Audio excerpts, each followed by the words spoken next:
Barbados, get up. Good morning, Barbados, good morning. Good morning to you.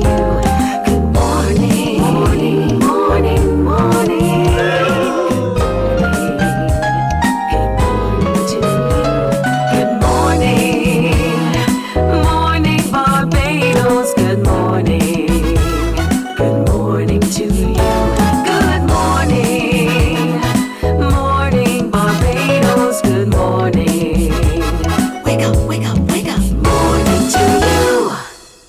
Good morning to you. Good morning, good morning, good morning. It is Friday, the 10th of January 2025. I'm Pearson Boyne. So good to have you company. Thank you for welcoming me into your homes as well. And for Sandra, who sent me yesterday birthday wishes in song. Sandra, you're too early. But I'll tell you this, my birthday is on a weekend day. You worked that out from there, indeed. But it's so wonderful having all of you. Remember to follow us on our social media platforms. And of course, you can always send us an email at morninbarbados@cbc.bb. Keep us clued in on what's happening in your community so that we can share it with the rest of the world. You may have some excellent and exciting things happening, and we want to hear and to tell about it. Also this morning, don't forget, we're asking you parents, those of you with your little loved ones in their school uniforms, to send by WhatsApp those pictures of them as they headed back to school this new school term. Send your WhatsApp messages and pictures to 228-5562. Simple so, 228-5562. Send your WhatsApp messages, a picture with the name of the child and the school that the child attends. And we can't wait this morning to share some with you. So please get cracking, help us on this so we can celebrate the nation's children. Also today, I want to give you the answer to yesterday's question of the day. When I asked you yesterday, which is the top of the okra? Is it the fat end or the pointy end? And so many of you debated this conversation. I thought that was interesting. So we'll do another question of the day in just a moment. So for Peter, who's in the floor with me, Peter, the answer is it is the fatter part, the part that's attached to the stem. That's the top of the okra, not the pointy bit. So well done to those of you who thought so as well. Coming up today, let me tell you, have you set your goals for 2025 yet? Do you think they're realistic, or are you just living in a fantasy world?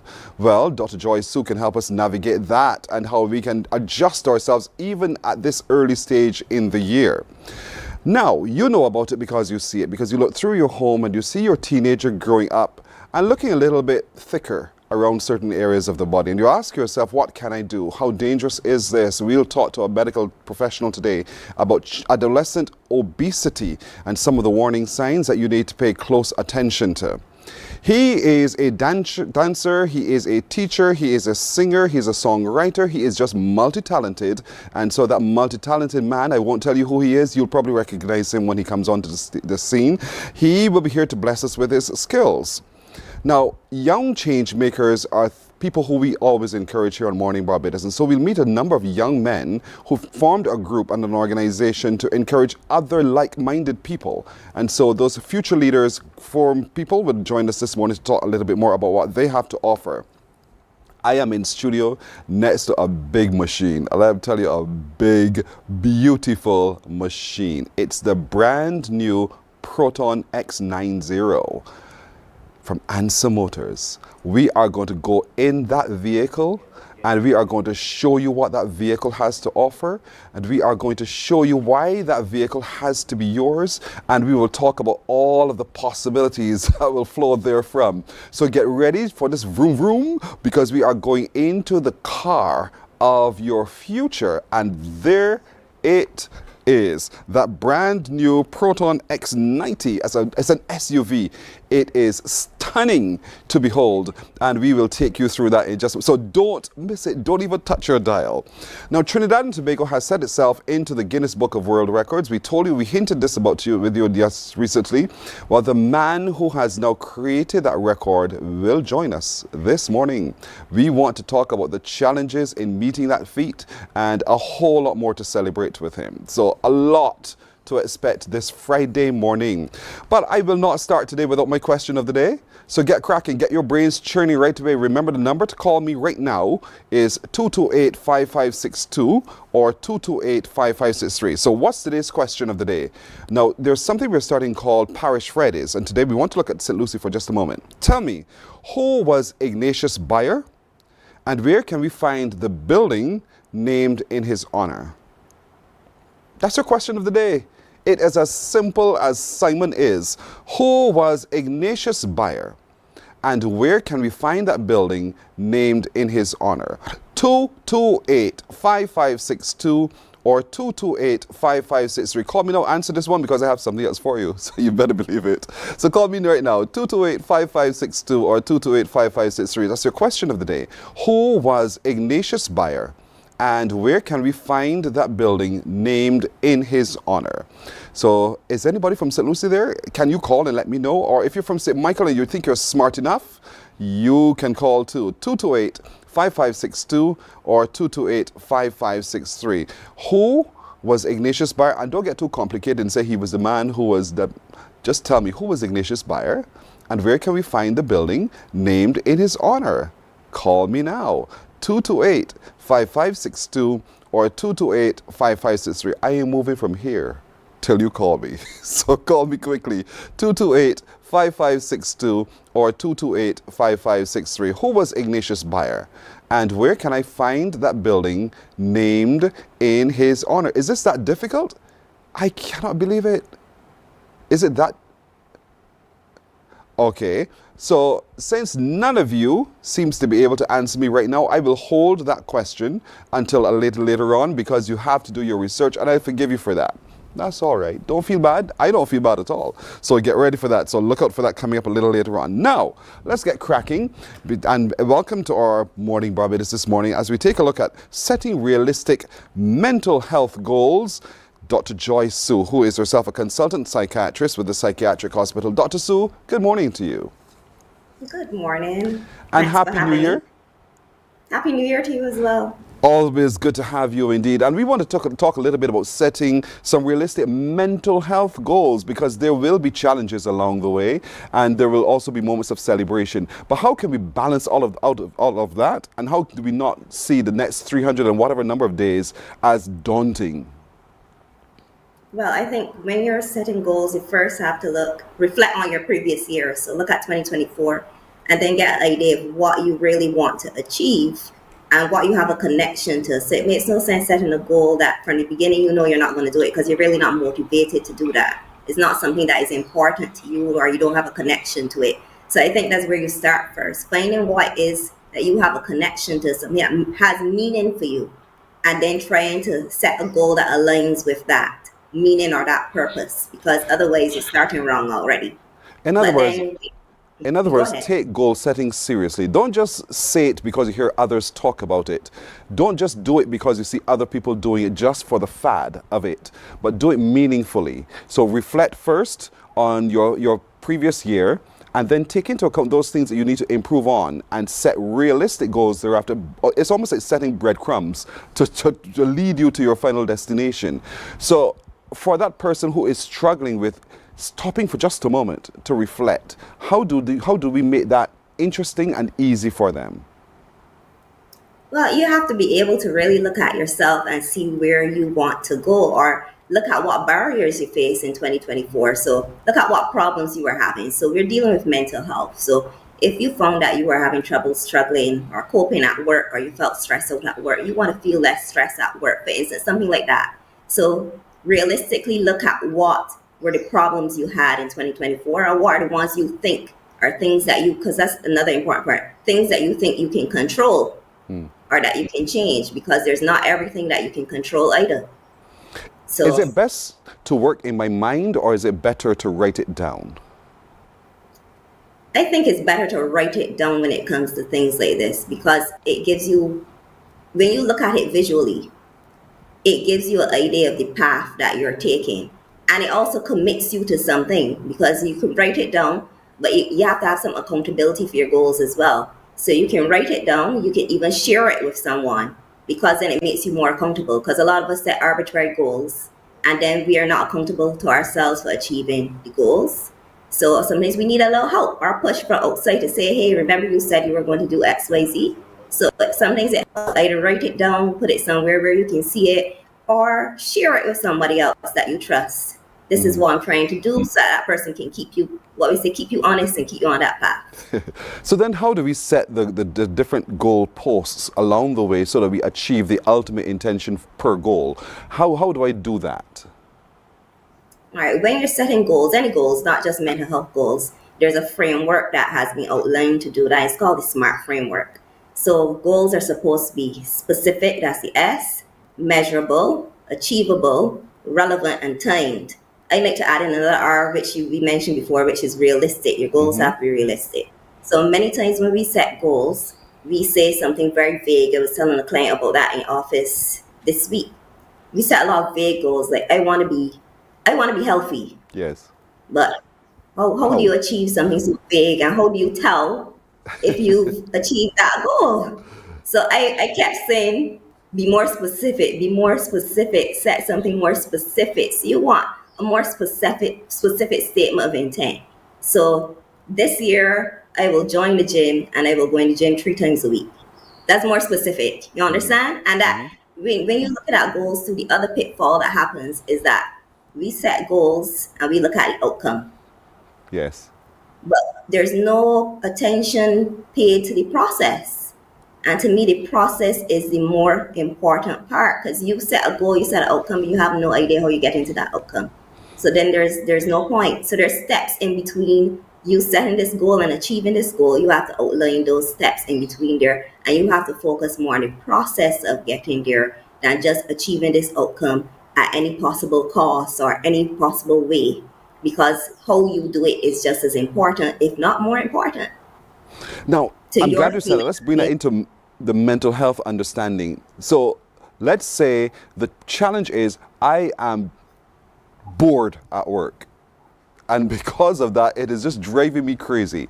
And I want now not to be bored at work. That's my ultimate goal, and to have more enjoyment. Along that path towards that outcome, what are some of the things you think I can do that I would begin to change the way I view and change the way I feel about this particular thing that I want to achieve? Well, before you can even set a goal there, you have to ask yourself some other questions. Why are you bored at work? So you have to find out, is it the content of the work that doesn't interest you? Do you not feel challenged? Is it the same repetitive or redundant kind of work? So you have to ask yourself additional questions to find out, why am I bored at work? And then address what is the underlying problem. So if it is that you feel as if it is not your work is not challenging for you, so it doesn't take much brain power for you to achieve what you are supposed to achieve, then maybe you can be looking at, is there another way that I can innovate in my work? Are there suggestions I can make to the persons who are my superiors to contribute to my work? Is there something else extra that I could do that makes my job more challenging for me or more fulfilling for me? And then you will set your goal based on that. But if you just look at, I'm bored at work, you have no idea why you're bored. Yes. And I'm writing down as I'm listening to you, because your process is first ask yourself why. Whatever that particular mental challenge is, why am I experiencing this? What's happening in my environment? What's happening with my relationships? What's happening with everything? Why? And then what then can I do? What is it that I want to be able to change? And then how do I do so? So if we tackle it from that 3-prong approach, you think that we can have a more successful outcome mentally? Correct. So and then remember what I said earlier too, you have to also look at what is within your control, because you're talking about work. Mm-hmm. If work, you have bosses, so you have kind of limitations on what you're able to do. So then you have to choose goals that are within your control to change things that you can change are within your control. So you don't want to set something unrealistic that you can't do. Like, so I'm bored at work. I can finish my work in half the time. I'm going to leave early and I'm going to go and do something else as a hobby. So you understand? Because that might not be something you can do. so you have to look at what's in your control to do as well. Well, while that is easy for that scenario I gave to you, then there are other situations that create mental torture for a lot of people. It could be dysfunction in relationships. It could be a whole host of things, the pressure brought to bear based upon one's limited finances and all of those kinds of things. And that, for a lot of people, can send them crazy. I'm using that word liberally, crazy. So how do we provide for our viewers this morning a formula of sort that can help them navigate this for this rest of the year so that they live a more meaningful, happy, almost peaceful existence for the next 300 and whatever number of days? Okay, so suppose your goal then is you want to reduce the level of stress that you feel at home in your relationship, for instance. And then you try to look at ways that you could do that, things that might help. So you might then set a more measurable goal, which is I want to meditate every night before going to bed for the next 2 months or the next 3 months, something like that. And then you can reassess your goal. So then you have a goal now that is specific, which is that how you're reducing your stress is you're going to perform meditation now. So your overall aspiration, what you want to achieve, the big picture is you want to reduce your stress level, but your goal is that you're going to meditate.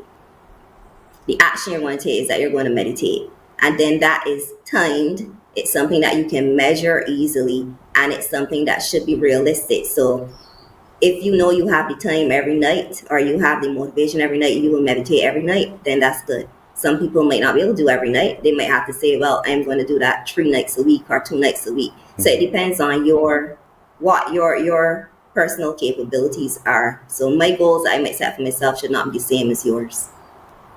Right. But the process, SMART, use the SMART process: specific, measurable, attainable, Achievable. achievable, Right.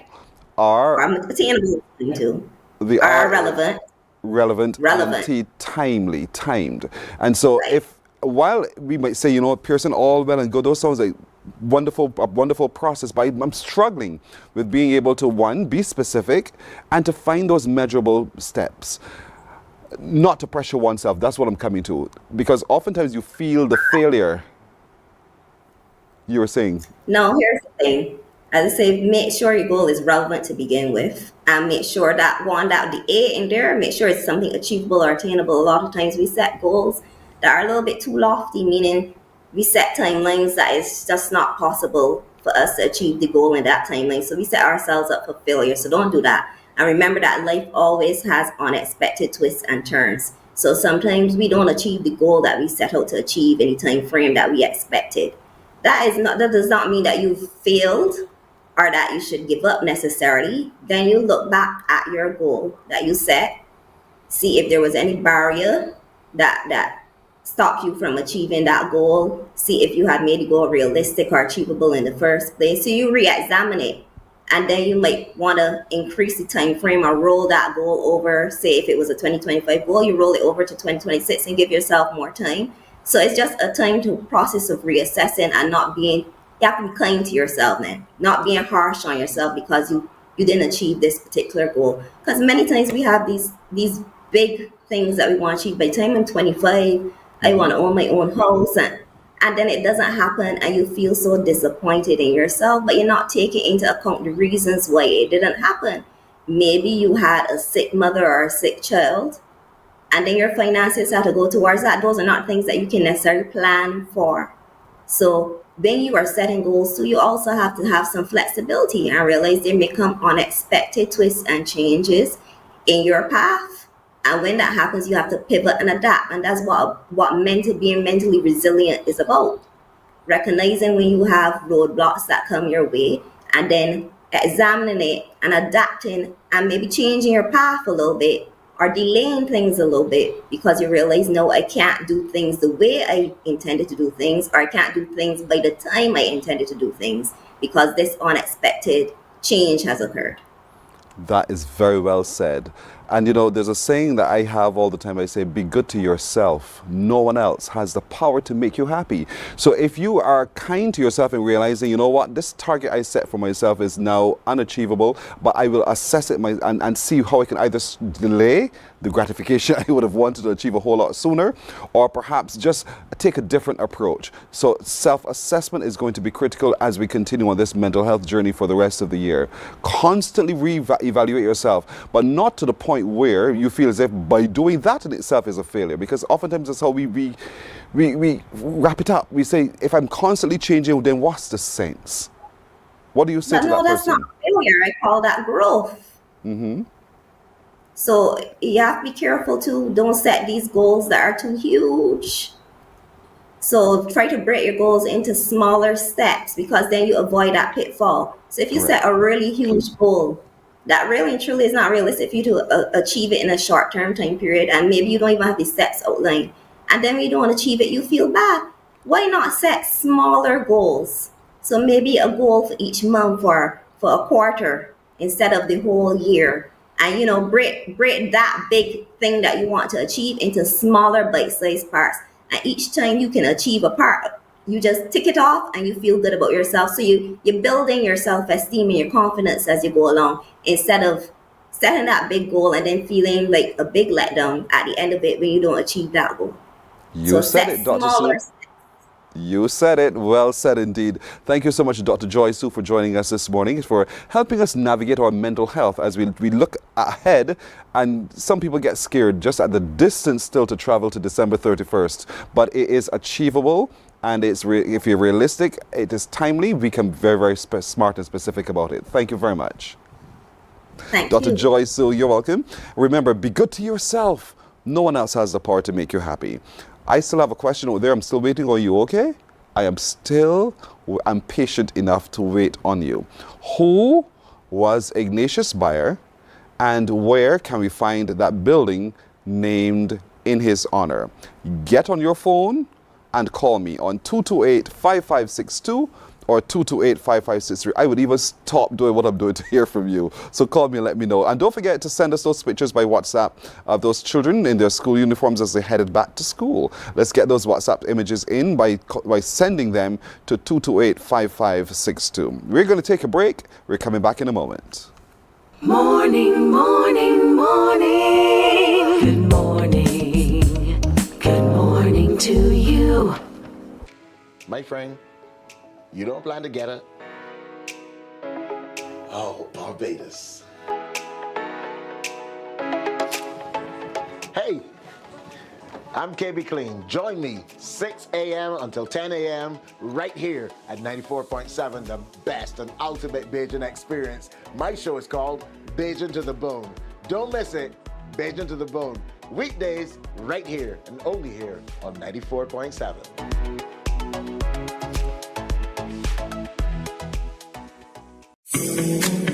The facts say Morning Barbados reaches an audience of over 50,000 and Newsnight reaches over 56,000. It's simple. When you advertise, you're getting your message to over 50,000 of your potential customers. Make the call to CBC Sales Department today and watch your business grow. Contact us at 467-5559 or email marketing@cbc.bb. We enjoy a game of dominoes and singing karaoke. I just love cruise. When you love me just a little bit longer. You get to relax and have a drink and listen to some nice music. It's something different. It's spectacular. It's fabulous. You know, it's a different feeling altogether. I never feel so good in a party yet. Follow me to Q in the Community this Thursday.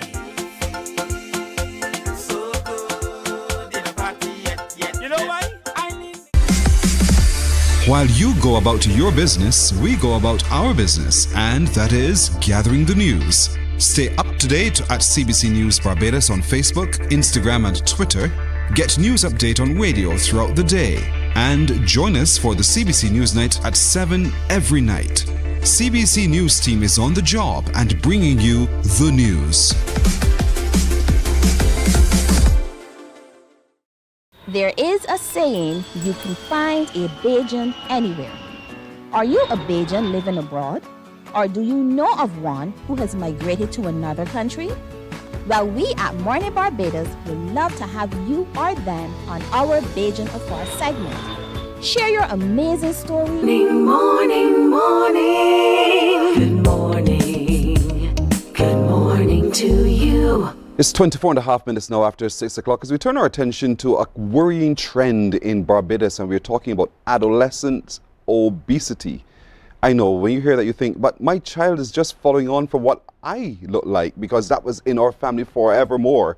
But there's some worrisome trends that are happening there that we have discovered. And so Dr. Sunita Alexander, a consultant family physician, is with us this morning as we take a look at this very worrying subject. Dr. Alexander, good morning. Good morning. Why is this such a worry? Oh, for many reasons. Because of the fact, one, that we're seeing an increased rate in obesity in our adolescents and our children too as well. But the real reason why is because of the health consequences that we are now seeing. So we're now seeing increased rates of diabetes, type 2 diabetes in our adolescent period. We're now seeing earlier onset of heart disease. So we're having things like heart attacks at earlier age as well as strokes at earlier age. And obesity in itself, it can lead to so many different problems in our adolescents because of the increase in the weight. We're now seeing also different emotional problems that we're having where they're having lower self-esteem. And sometimes that can lead to many things such as bullying. And because of this is something that I think we really have to aggressively work on. We can no longer say this is our culture, this is what we look like. It's something that we need to really work on right now. Sometimes as a parent, you look at it and you say, we have a problem. And so the child, the adolescent gets all scared because, oh my gosh, my life has suddenly come to an end. Yeah. So how do we tackle that perception, and what's the best advice you can give to parents today as they begin to acknowledge, first of all, that my child is having a problem with obesity? Okay, so I think the first thing is to realize that it's not going to be a quick fix. It's going to be something that the entire family might have to decide to take on. And it's going to start with everyone in the family, first of all, making a choice towards changing what you do. And sometimes what happens is that we identify the problem and then we decide to change everything all at once. And sometimes that one, if we think about it for adults, that's hard. Can you even imagine that for a child? So I think one, setting small achievable goals involving the entire household, where the household decides, well, let's start with cutting out the sugar in our drinks. And then we change that. Then after the entire family has achieved that, then we can say, okay, let's improve the next thing. And I think that's a way to approach it, because if you don't, then it becomes overwhelming for the adolescent, and then it's not going to result in any form of change. At all. And But for the adolescent itself, and I know a number of them watching this morning thinking to themselves, that sounds like me. I've noticed an increase in weight. Should I be worried at all? And if I am worried, what do I now do so that I'm able to prevent? Do I come to the doctor? Do I talk to my mother, my father? What do I do? Yeah, so one, speak to your parents, let them know that you realize that you're increasing your weight and you're not comfortable with it. And of course, involve your family doctor.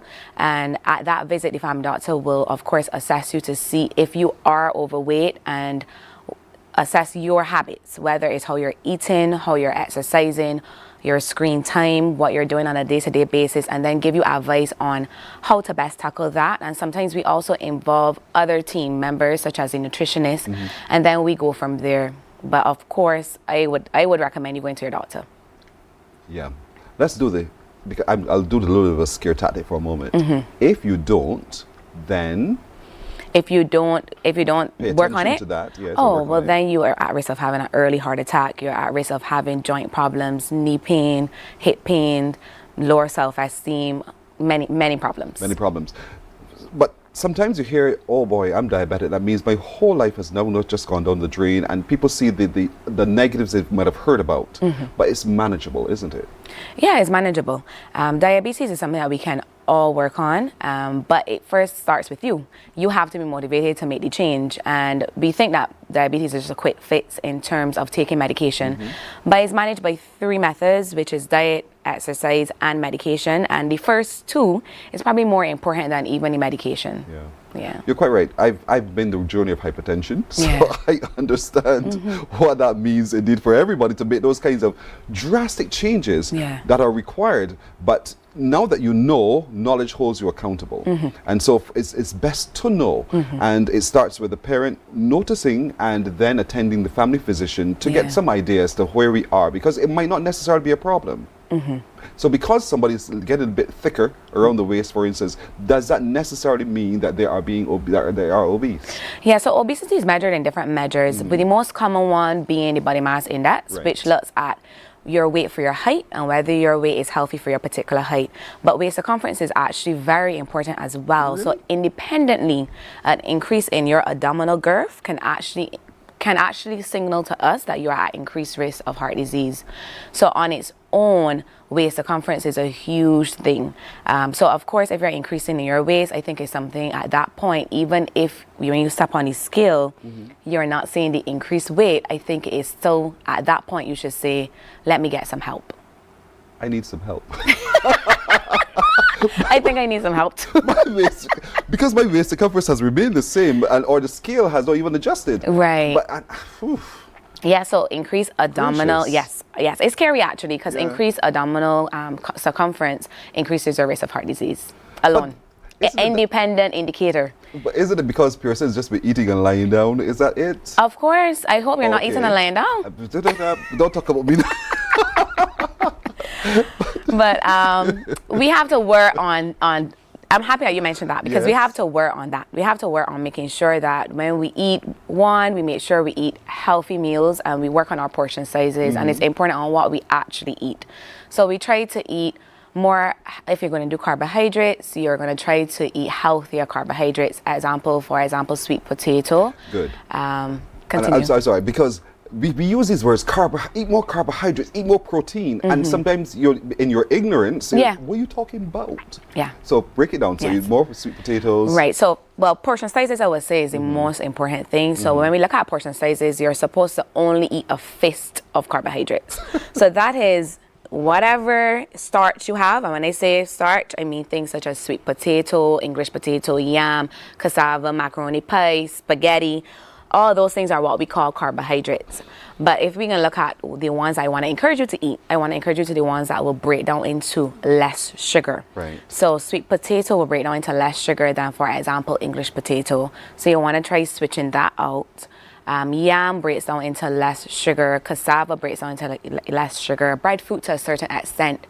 And I know in our culture we eat a lot of rice and macaroni pie, but unfortunately they break down into a lot of sugar. So people will say, but Doc, I don't really eat sugar, but they don't realize that is the components of what they actually eat that is then breaking down into the sugar. So I eat a lot of sugar. Yes, you do. I eat a lot of rice and macaroni. Right. So then maybe you can switch to whole wheat brown rice as well as whole wheat pasta. It's more expensive. It is. she saw my eyes just tighten just a bit. It's more expensive, and the taste is an acquired taste. It is, right? Yes, but as with anything, though, right? Once you start it, it's hard. You don't enjoy it at first, but as with anything, as you continue to do it, it becomes your norm and you start to enjoy it. So I always say, if you're going to start something, give yourself 6 weeks to adapt to it. Don't just say, oh, I do not like this, I cannot achieve this.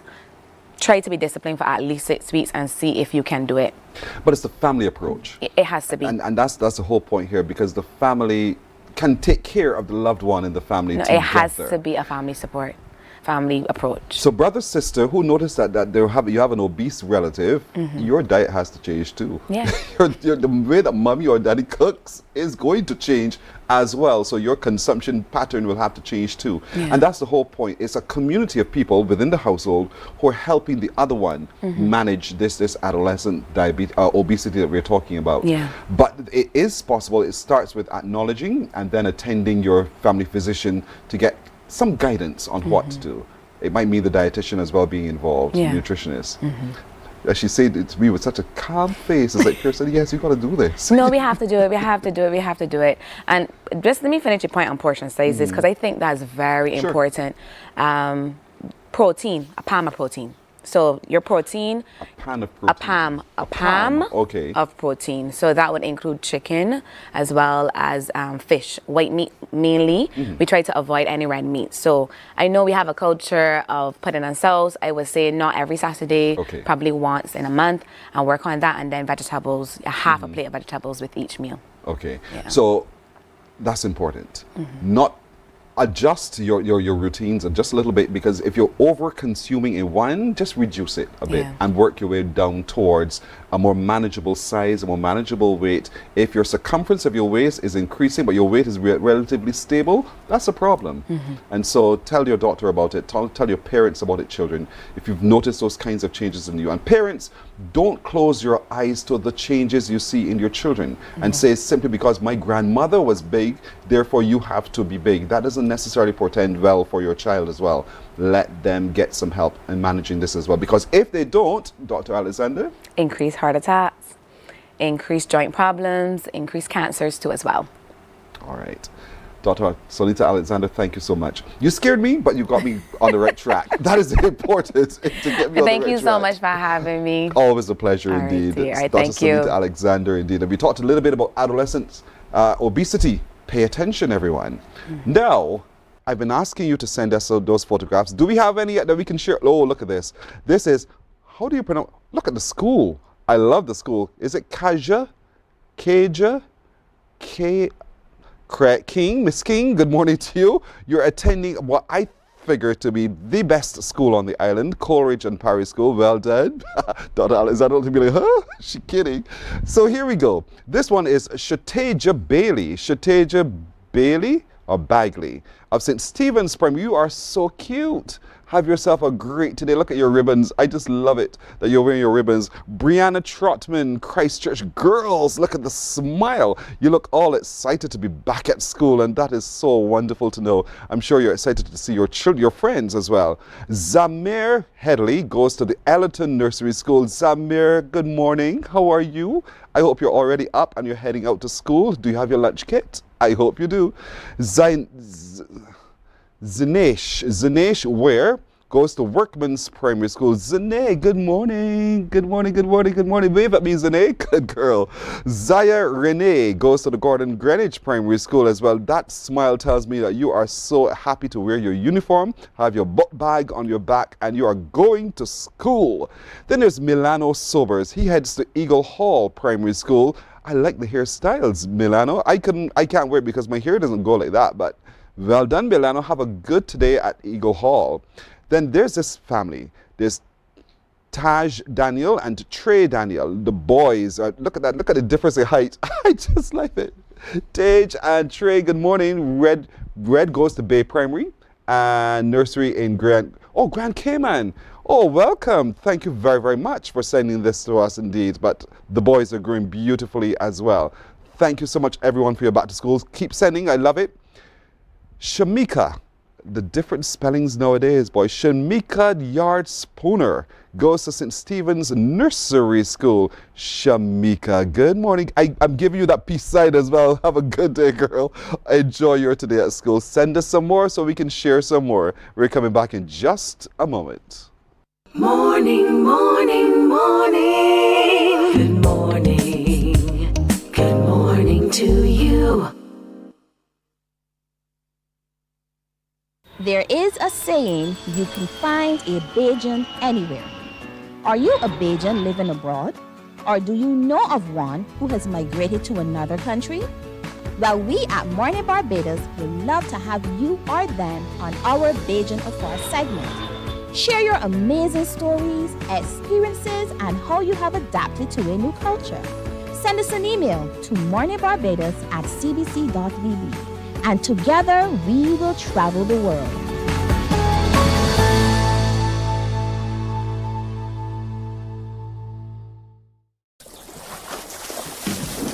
From the beautiful shores of the gem of the Caribbean, Barbados, home of the amazing Harrison's Cave, the tantalizing Oystins Bay Garden, our historic garrison, the indigenous road tennis, and the friendliest people in the world. We are 94.7 FM, the ultimate Bajan experience. My friend, you don't plan to get it? Oh, Barbados. Hey, I'm KB Clean. Join me 6 a.m. until 10 a.m. right here at 94.7, the best and ultimate Bajan experience. My show is called Bajan to the Bone. Don't miss it. Bajan to the bone. Weekdays, right here and only here on 94.7.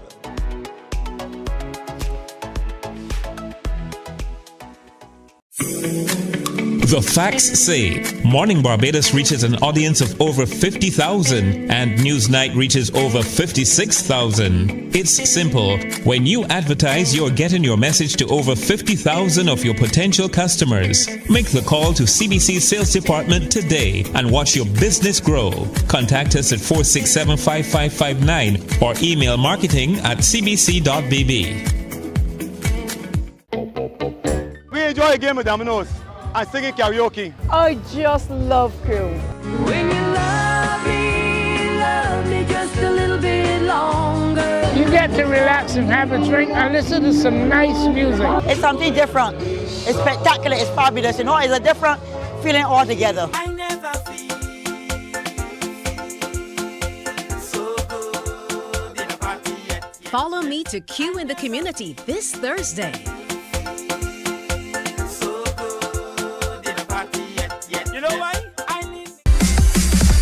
While you go about your business, we go about our business, and that is gathering the news. Stay up to date at CBC News Barbados on Facebook, Instagram, and Twitter. Get news update on radio throughout the day. And join us for the CBC Morning, morning. Good morning. Good morning to you.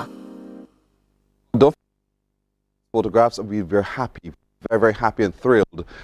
Taken those photographs of your children and you've sent them to us. Remember, send them by WhatsApp to 228-5562. We'll take those pictures and we'll share them with the rest of the world as we celebrate the return to school of our children. Also, I still have a question out there that you have not yet answered. My question remains, who was Ignatius Bayer and where can we find the building named in his honor? Call me 228-5562 or 228-5563.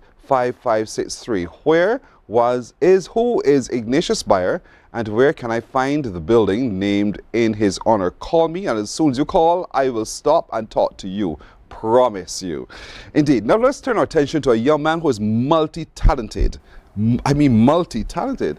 He's a dancer, he's a teacher of dance, he's a singer, he's a songwriter, and he's with us this morning. His name is Rohan Sim. Rohan, good morning to you. Hi, good morning. That's your last name, Sims? It's actually my stage name. Oh. My real name is Rashad Simmons. Oh. My middle name is Rohan. I got you. So that's it. That's it. So it's Simmons, Sims. Yes, please. And Rohan, this middle name. Yes, correct. All right. So why did you choose to do that to your name? It was actually a kind of a creative thing I was going for. So I was saying like a double entendre or a subliminal message. When you say Rohan Sim, you're actually saying handsome. But it was kind of a cheesy gimmick back then, but it kind of stuck, so I like it. You like it. But you do all of this. You dance, you sing, you write. Where all this passion coming from? From the time I was young, man, I guess like I used to look up to a lot of artists, like Michael Jackson, Chris Brown, and what's not. So those guys kind of inspired me, you know. And I would go on YouTube and like try to teach myself how to sing and dance and what's not. So yeah. Are you happy with your progress so far? Of course, man. Yeah, it's been a long road, but here I am. We look at your face and we say, yeah, we know him. He's from Multifarious Dancers. Yes, so correct. Talk to me a little bit about that group and your role in that group. Multifarious Dancers, you go a long way because I actually was in another dance group before. It was Element and then it was ADL. And to believe all of us, like we would meet in Queen's Park and dance together and what's not. So regardless of if we were in different groups, it was still like a brotherhood, you know. So the groups didn't really segregate us that type of way. But Element was actually Multifarious before. And yeah, and a couple guys left, and then they changed the name to Multifarious. Right. And that time when the guys left, I was in like ADL, so I guess I was finding myself at that time, and eventually I gravitated back to Multifarious. It was destined. Is there? Sometimes you watch dance and you wonder what I'm trying to tell me. Because you can't easily identify some of the moves that match some of the words you hear in a song, for instance. So is there a, I don't know, is there a language to dance? I think that's the best way I could ask it. Yeah, there is a language to dance. I mean, is emotion. You understand, when you dance, you express any type of emotion that you're feeling.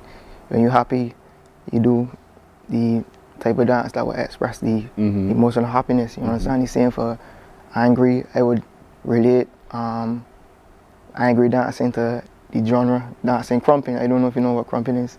No, but I guess you can research it when you get a chance. But yeah, I link different dances to different emotions, like how you express yourself. That's the language. That's the language. And so it's almost free form. Yeah, it is, or choreographed. Right. It depends. So how do you teach that? How do you teach me to just be me and do what I want to do? Well, I can't teach you to be you, but that's entirely up to you to find that.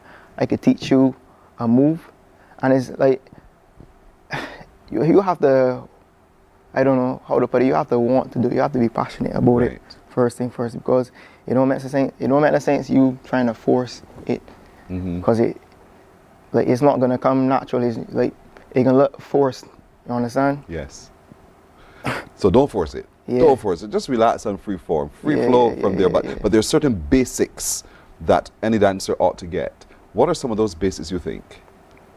As a dancer, I think that you should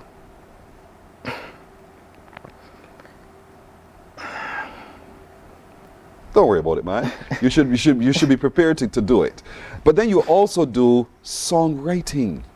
I mean, you could have just simply said, you know what, I'll sing someone else's song, but you decided, I'm going to write my songs as well. Tell me what interested you in starting that. Well, I started songwriting because I used to do covers at first, and I decided, well, you know what, I want to be able to create my own art, because songwriting is an art in itself as well. So I started to do research. Like, I got a book, and and you just start to write. It would flow. Yeah. It would just flow from there.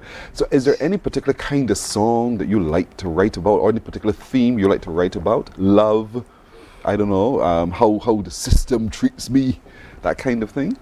I won't say there's any particular one. My talent, when it comes to songwriting or anything, I don't limit myself to one genre. I would say that I'm a multi-genre type of artist, so it depends on how you feel at the point in time. Have you already produced any music? Yeah, I just released a single. You're joking. What's it called? Gratitude. Gratitude? Yes, please. Why did you write about that? At the point in time I was going through, I had a rough patch in my life, and it kind of forced me to, to reflect on myself and be more grateful, because I realized, like, the way the law of attraction will work. When you are grateful, depends on the mindset that you have, the thoughts that you have, you attract whatever you have in your mind. You understand? So I wanted to share that with the world. I wanted to inspire people to be grateful as well. Depends on how hard life gets. Like, just be grateful. Yeah, because gratitude begets gratitude. It comes your way. If you're thankful, all the good things will flow as well. So drop the negativity and adopt the positivity. And that's really fantastic. If you were to compare your voice to any singer that we already know, who would you compare it with? I would say Cranium and Nige Boy. I don't know if you know what Nige Boy is. Those who are watching would know who he's you're actually talking about. a new upcoming artist from Jamaica. So okay. Yeah, he's getting out there. I will also say Chris Brown and Justin Bieber. Okay. It really depends on the genre that I'm singing. Because if I'm singing like more of a R&B type song, I will lean more towards Chris Brown and Justin Bieber. But that's all I would say. I sound more like Cranium. Not Beanie Man, but Cranium, Yeah, those guys. That's big, but again, like you said, you're multifaceted, so you can span quite a number of genres as well, which is really good. But does that create a challenge for you to be able to do so, or it just comes easily? I mean, before, like I said, I taught myself how to sing and what's not. So at that point in time, it was really challenging. Mm-hmm. But I'm the type of guy that like challenges, so bring it on. Really? At this point right now, it feels easier to do. But regardless, life is a learning process in general, so there will always be challenges. Mm-hmm. And what I do, I purposely challenge myself so that I can elevate and grow. So can I challenge you right now? Right here, say no right now? Sing for me the first couple lines of your favorite Chris Brown song. Let me hear you. It's a challenge. Everybody sees it's you, but I'm the one that lost of you. And everybody says we're through, but I hope you haven't said it too. So where do we go from here with all this? Nice. You know when it's a good voice, when you can hear all the timbre while listening to it naturally without any enhancements. It's a good voice, right, Peter? Yeah, it's a good voice. You got the endorsement from Peter, my photographer here, who is at the studio floor with me. So well done. And you taught yourself to sing, to style in that kind of way? Yes, please. I researched, I literally went on YouTube and type in, or Google and type in, how to sing. And I saw a whole bunch of things like vocal training and what's not vocal drills, and I was like, oh, I didn't know it was this complicated. But as I said, I love challenges. I challenge myself, you understand? Yes. I made minor goals leading up to the major goal until I reached that major goal. Mm-hmm. So when you first started to sing out, really perform a song, and all of those who did not know that you had that talent, what did they say to you? Like, wait? Well, they were quite surprised because it took me a while to come out, because back then, learning to sing, my confidence was low. So, it took a lot for me to actually sing in front of people. But yeah, when I finally did it, people were surprised. Even then, when they were freaking out on what's not, when I was singing, I still wasn't confident in myself. Yes. I was like, what are you freaking out about? I don't even think it's that good yet. But you've come a long way. Please. And look at what YouTube can do for you. You've been able it's almost like a self-taught, self-made man. Is. Would you want to take that, what you know now, and really refine it, because there's a community college that can really help you with their music program? I guess I would do it for the fact of gaining the knowledge, because it would come in handy. I will have the actual certificates there. Right. But as opposed to moving forward as an artist, I guess it would show me some things that I never dabbled in or what's not. Yes, it'll be good for you. Yeah. So Sims, are you going to perform for us this morning? Of course. Sims is going to perform for us this morning. Of course. So I'll tell you what, we'll take a quick break, and when we come back, we'll hear Sims in song.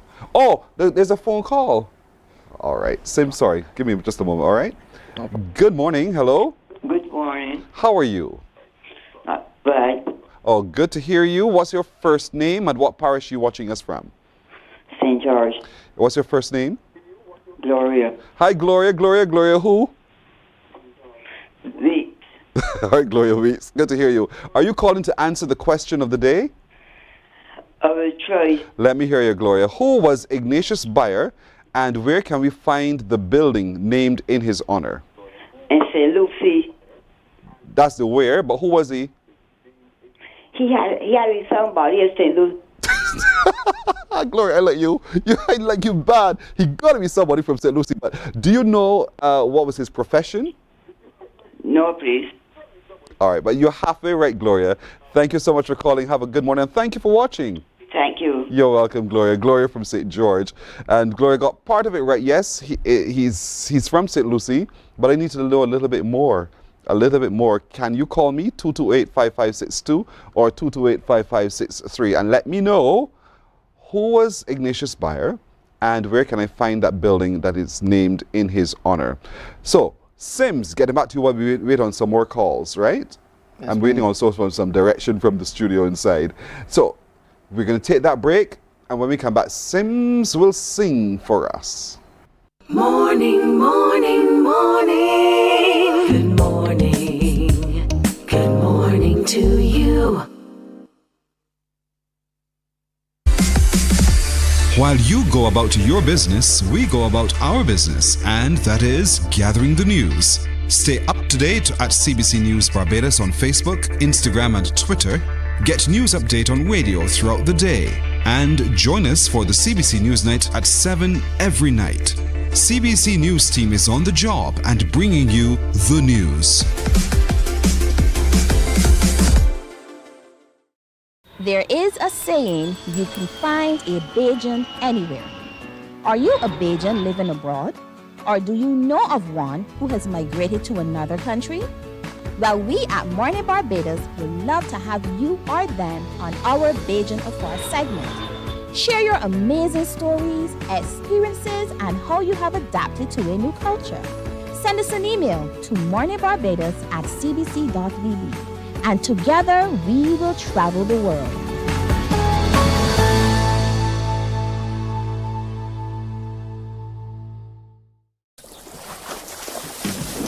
From the beautiful shores of the gem of the Caribbean, Barbados, home of the amazing Harrison's Cave, the tantalizing Oystins Bay Garden, our historic garrison, the indigenous road tennis, and the friendliest people in the world. We are 94.7 FM, the ultimate Bajan experience. My friend, you don't plan to get it? Oh, Barbados. Hey, I'm KB Clean. Join me 6 a.m. until 10 a.m. right here at 94.7, the best and ultimate Bajan experience. My show is called Bajan to the Bone. Don't miss it, Bajan to the Bone. Weekdays right here and only here on 94.7.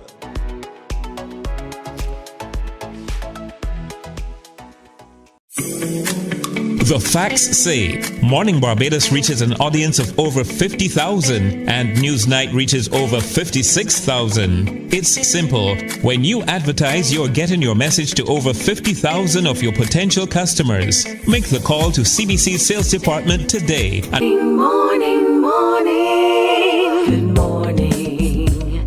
Good morning to you. All right, Sims gets to sing in just a moment, but I got to take this call. Hey, good morning. Hello, good morning. Hi. First name and the parish you're watching from? Kathy. Hi, Kathy. St. Michael. Kathy St. Michael. Who was Ignatius Barr, and in what parish can we find the building named in his honor? The lady before said St. Lucy, which you said was correct. And I'm thinking maybe an educator in some way. Why are you thinking that? After Ignatius Barr School. Girl, no, you're right. Spot on. He was an educator, and the school, Ignatius Barr Primary in St. Lucie, is named to his honor. Thank you so much, Kathy. You're welcome. Thank you for watching, indeed. Thank you. All you right. Take care. You Have a too. great day. Likewise. Thank you very, very much indeed. As I told you before we headed to the break, Sims will sing. Rohan Sims is his name, and he's about now to sing one of his magic songs for us now. Rohan, take it away.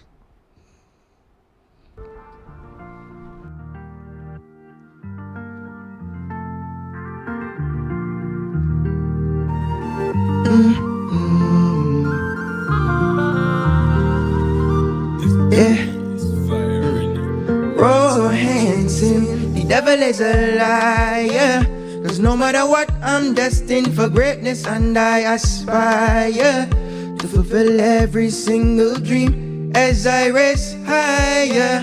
Envious people try to bring me down, but I am holding firm and strong. Love, health, and wealth I desire. Watch out, you start to build the jealousy. Plenty hearts to fill, but don't worry, cause I can never kill my vibe, so be careful, protect your energy. I will always give thanks daily. I ain't taking the stress from nobody, but nothing good to give, keep that baby. Mindful, protect your energy. I am forever grateful even when things get real ugly. I am forever grateful, give thanks to my money, turn on gratitude. I am forever grateful even when things get real ugly. I am forever grateful, give thanks to my money, turn on gratitude. I know as long as I live, the Father got my back. And if you feel like you foolish, then you could challenge that. The things you keep in your mind is what you will attract. See the ones that done did you wrong, come back and sort that day in, day out. Them just making them stink, full of them musty mouth. People just do to you what you allow. Them couldn't stop me then, and them sure can't stop me now. I don't want no bad mind round me, go loungy. And your aura smell funky. To any negative vibes, I'm allergic. I ain't perfect, but in the process, I trust it. I don't want no bad mind around me, go loungy. Your aura smell funky. To any negative vibes, I'm allergic. I ain't perfect, but in the process, I trust it. I am forever grateful, even when things get real ugly. I am forever grateful, give thanks to my money, and gratitude. I am forever grateful, even when things get real ugly. I am forever grateful, give thanks to my money, and gratitude. I am forever grateful, even when things get real ugly. I am forever grateful, give thanks to my money, turn of gratitude. I am forever grateful, even when things get real ugly. Forever grateful, give thanks to my money, turn of gratitude.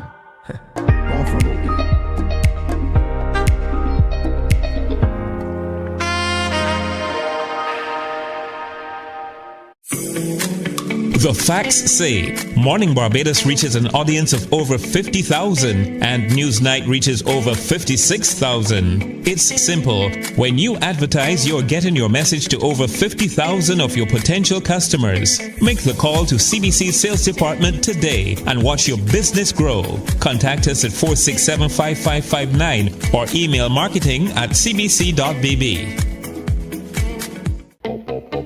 We enjoy a game of dominoes and singing karaoke. I just love crew.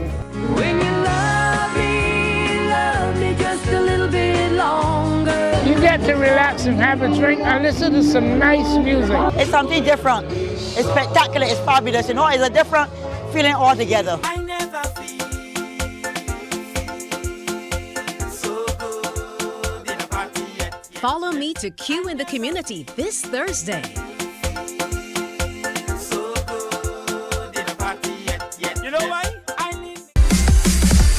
While you go about your business, we go about our business, and that is gathering the news. Stay up to date at CBC News Barbados on Facebook, Instagram, and Twitter. Get news update on radio throughout the day. And join us for the CBC News Night at 7 every night. CBC News team is on the job and bringing you the news. There is a saying, you can find a Bajan anywhere. Are you a Bajan living abroad? Or do you know of one who has migrated to another country? Well, we at Mornin Barbados would love to have you or them on our Bajan Affair segment. Share your amazing stories. Morning, morning. Good morning. Good morning to you. 2 minutes after 7, time for us to take a look at the news now. Discussions continue regarding the ability of members of the disabled community to access insurance. On Tuesday, during parliamentary debate, it was raised within the context of the Rights of Persons with Disabilities Bill 2024, with Minister of Elder Affairs and People Empowerment Kirk Humphrey highlighting the problem. Now, President of the Barbados Council for the Disabled, Patricia Padmore-Blackman, says it's an uphill battle for those within the disabled community to get insurance. Contending that very few insurance companies have been amenable, she wants all of them to get on board. Persons in an effort to further their living standards and to create a sense of security in their lives, whether it be health insurance or life insurance, have been unable to acquire insurance for this purpose. Insurance agencies should be able to assist persons with disabilities to realize this desire and to acquire the life that they want. We now call on all insurance agencies to include persons with disabilities to be able to acquire health or life insurance. Ms. Padmore-Blackman says they have been advocating for years to be included by all insurers for various types of insurance. The general response on our advocacy activities over the years have been satisfactory. to some regard. We are conscious of the fact that we cannot legislate attitudes, but many times we find that persons are more open, especially when themselves are in touch with persons with disabilities, whether it be family members or close friends. We know that their attitudes are different. In some other quarters, it's like pulling teeth or getting people to understand that persons with disabilities are only trying to ascertain our rights as human beings. Well, St. Lucie continues its celebration of regathering with tree planting at primary schools in the parish. Member of Parliament Peter Phillips and a team from the Regathering Secretariat visited the schools, planting fruit and shade trees. Anista Henry reports. All the schools in St. Lucie have new trees on their compounds. Today, the St. Lucie Regathering 2025 Parish Organizing Committee planted fruit and shade trees at the 4 primary and 1 secondary school in the parish.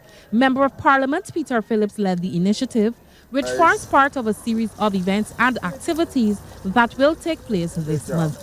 We began at the Ignatius Bayer Primary School, and then we went on to the Dale Jordan Secondary School, then the St. Lucie's Primary School, then Sealer Primary, and we finished here at Half Moon Fort in St. Lucie.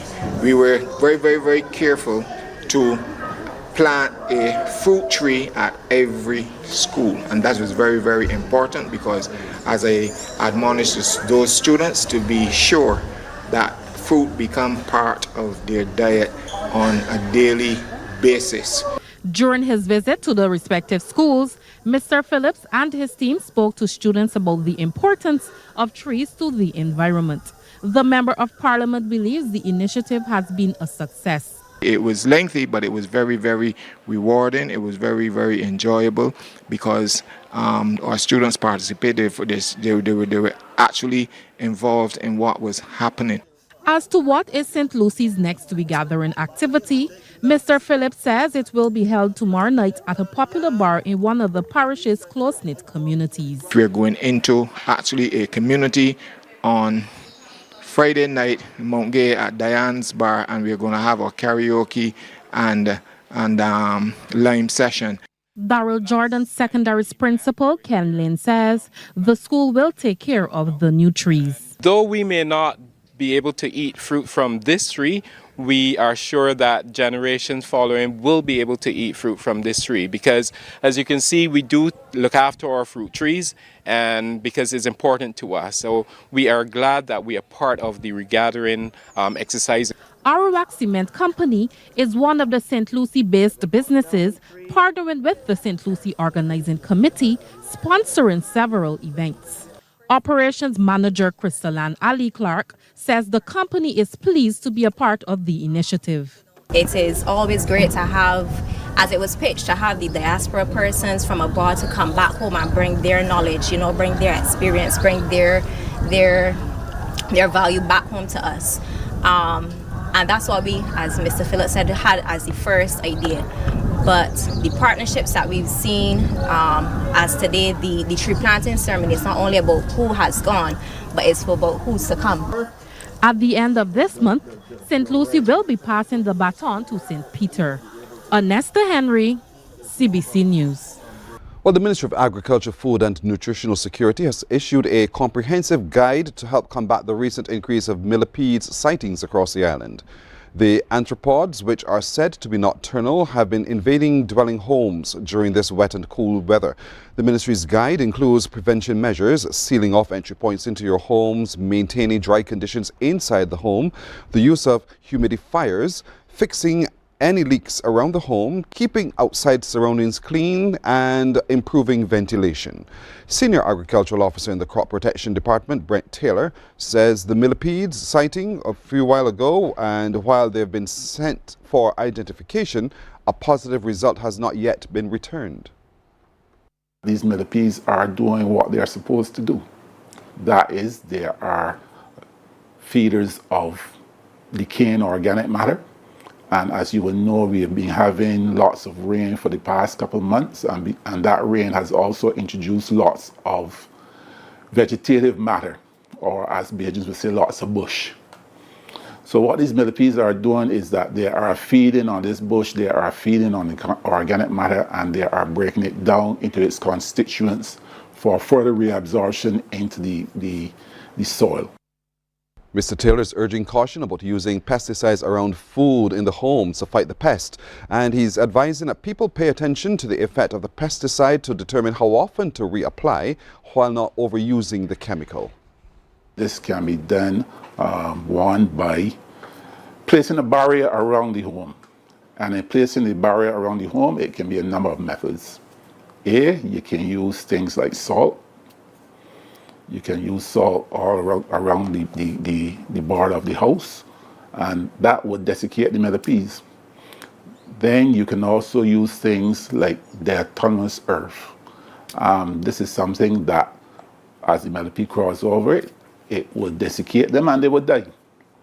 I have been seeing things with people using lots of chemicals as well.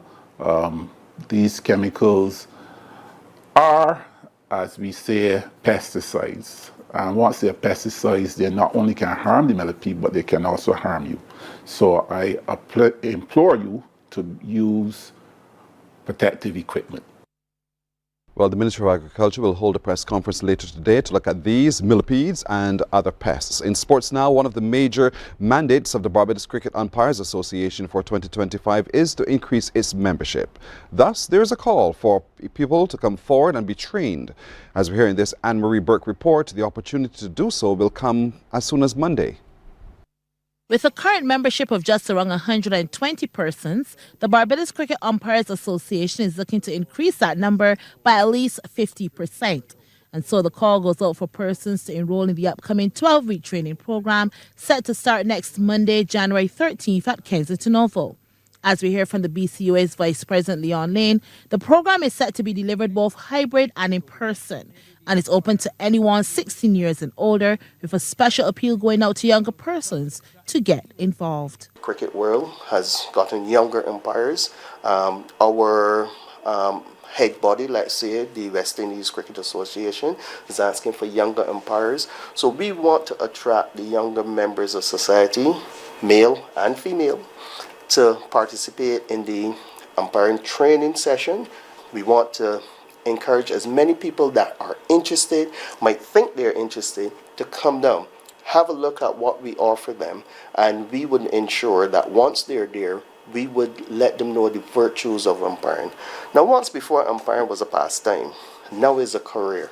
You can make an entire international career, meaning the skills that you learn with us from Monday next week can take you to an international career that you might never see or work in Barbados after that. You know, because once you learn those skills can transcend any country, any place in the world.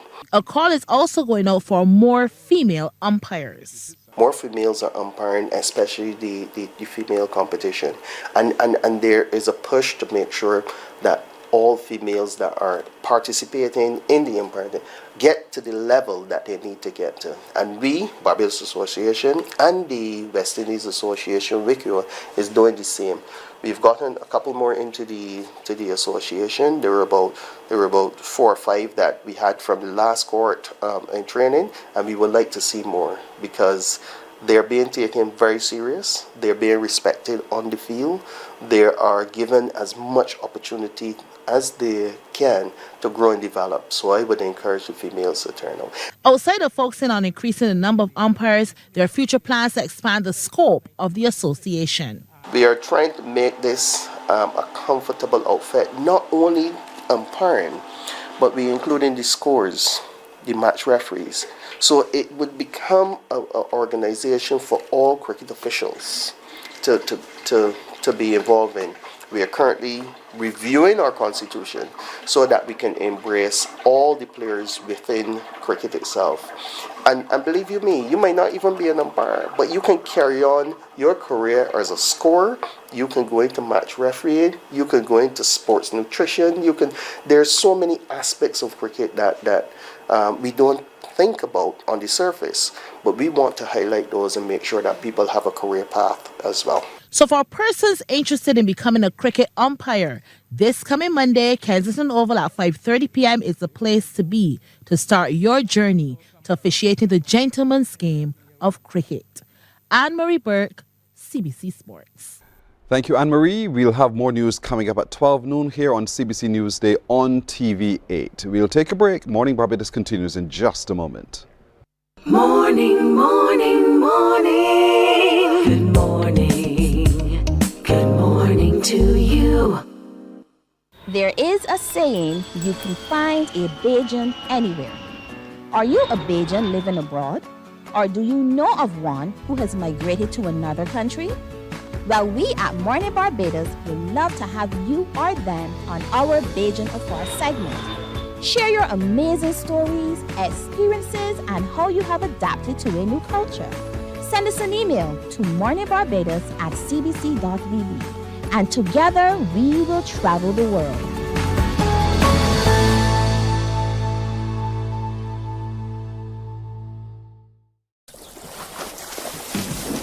From the beautiful shores of the gem of the Caribbean, Barbados, home of the amazing Harrison's Cave, the tantalizing Oystins Bay Garden, our historic garrison, the indigenous road tennis, and the friendliest people in the world. We are 94.7 FM, the ultimate Bajan experience. My friend, you don't plan to get it? Oh, Barbados. Hey, I'm KB Clean. Join me 6 a.m. until 10 a.m. right here at 94.7, the best and ultimate Bajan experience. My show is called Bajan to the Bone. Don't miss it, Bajan to the Bone. Weekdays right here and only here on 94.7.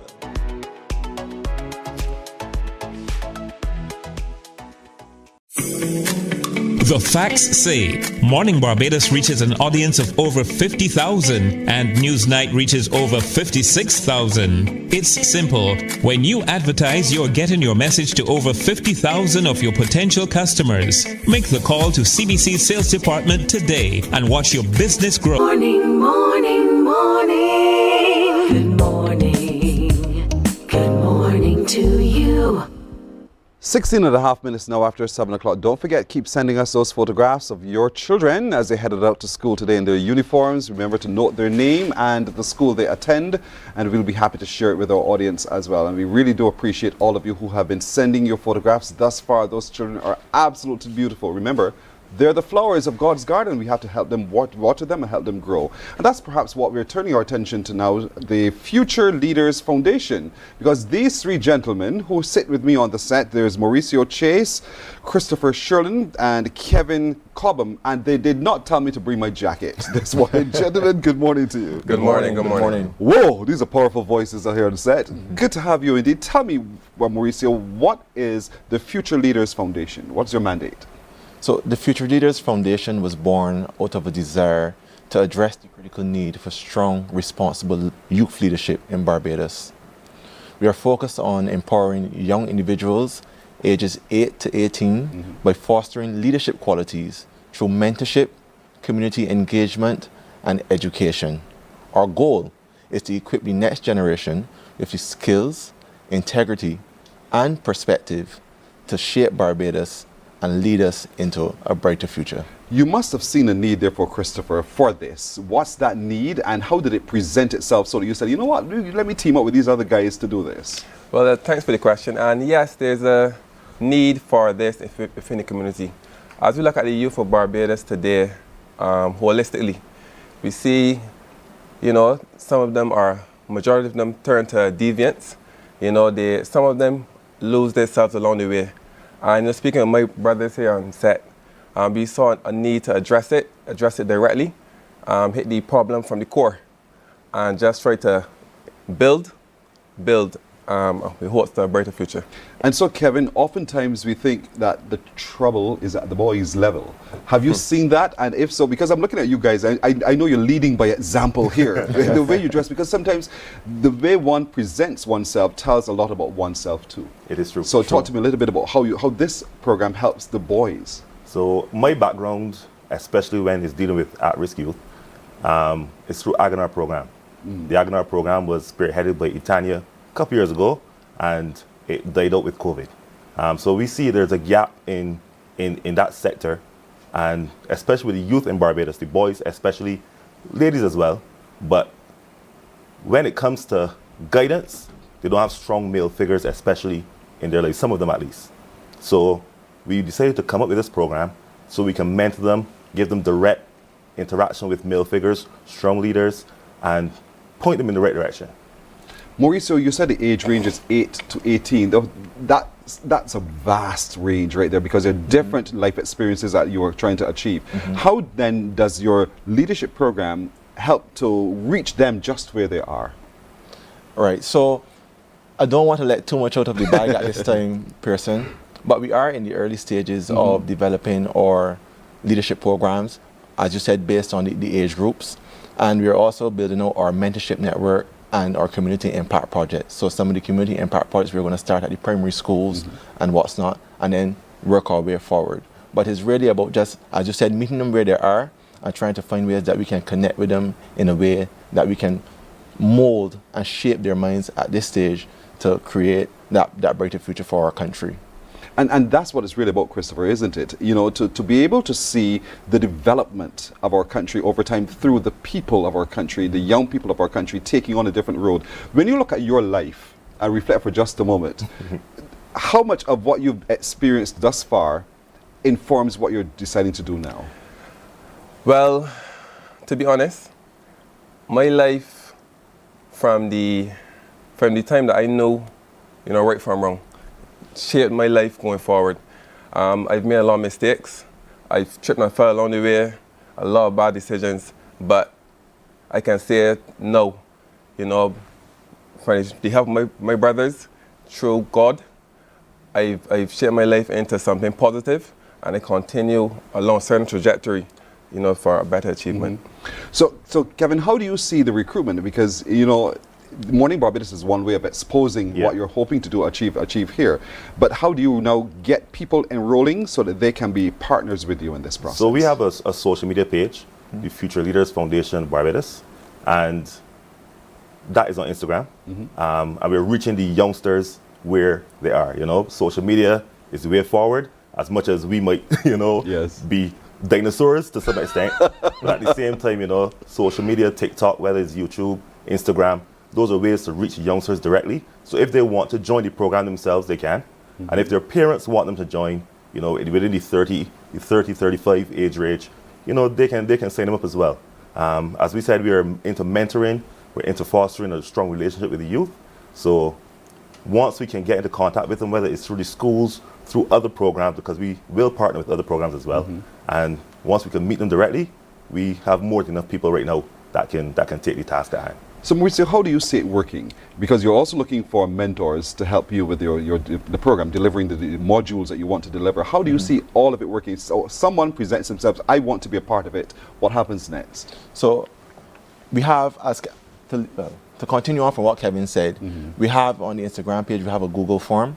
You will fill out that Google form, it will be submitted to us, and a member of our public relations team would reach out, and then we would discuss any further details in respect of any upcoming initiatives, any particular collaborations that we want to do, and we will go from there. It's not only focused on mentorship, but as I said, community impact, and also designing leadership seminars. So we have a core body at this moment, about 20 people, but we want persons from the external professionals, along with our internal professionals, to provide that holistic type of environment for the youth, so that they can, have the support to make better decisions and go forward. So Christopher, how is this going to work? Is this I come to you kind of thing? I do this online? How does it actually work? Sorry, you mean in terms of joining? Having joined, having done the process of filling in the form and sending in, and you said, I want to be a part, and I'm accepted to be a part of it. Yes. What happens is, do I come to sessions in a particular location, or is it some other way that you're delivering your support? Right, so not to let too much of the bag. Man, let the bag. Right, not to let too much of the bag, as my brother said. Having completed the form, then there's the interview process. where then you will be interviewed and assessed. Having successfully passed the interview, you will then be a member of the foundation, and then you'll be able to partner for our ventures, so on and so forward. And to continue with what Christopher said, during the interview process, we're going to see what skills the individual possesses as well, because we are looking for a well-rounded group of people. Yeah. So far, we have people in various sectors. We have people in the culinary arts, people in the banking, finance, a wide plethora of people that can essentially tap multiple types of youth, because every youth has their own skill, and it's just to find out what it is. I'm looking at how you guys, I started this way deliberately, how you guys presented yourselves this morning. Not just are you serious about what you're doing, but you want to lead by example. And I'm sure deportment and how one sees oneself, so you're attacking this, not attacking, that's a bad word, but you're assisting the individual who is engaged in the programs to understand who they are and their worth, their value, and how meaningful it is for them to appear in the way they want to be seen. Am I reading it correctly? Yes, very much so, Pearson. For us, leadership starts with your deportment. And then from there, we can go into the tangible skills, the soft skills. I think the young people need that type of figure. I am a strong believer in leadership by example. So I came here and we decided, this is the way we want to present ourselves to Barbados going forward, to show that strong leadership front and, get the young people engaged, let them see something fresh, like what is going on, what is this, stir up that type of interest. Yes. So that is where we are at. I am truly impressed. You wanted to say something? Just to add, the first thing you see about someone is how they look, and then the second thing is how they speak. Yes. Yeah. So, based on the two factors, it was paramount that we came out the way we are this morning. Boy, I'm impressed for real, honestly. You're speaking well, you look well, and that's the beauty of this program, I believe, to be able, and I don't want people to think that being a leader means that you're necessarily the chairman of a boardroom. Correct. And I'm hoping that your programs will help people to understand that you can be a leader in any sphere. Yeah.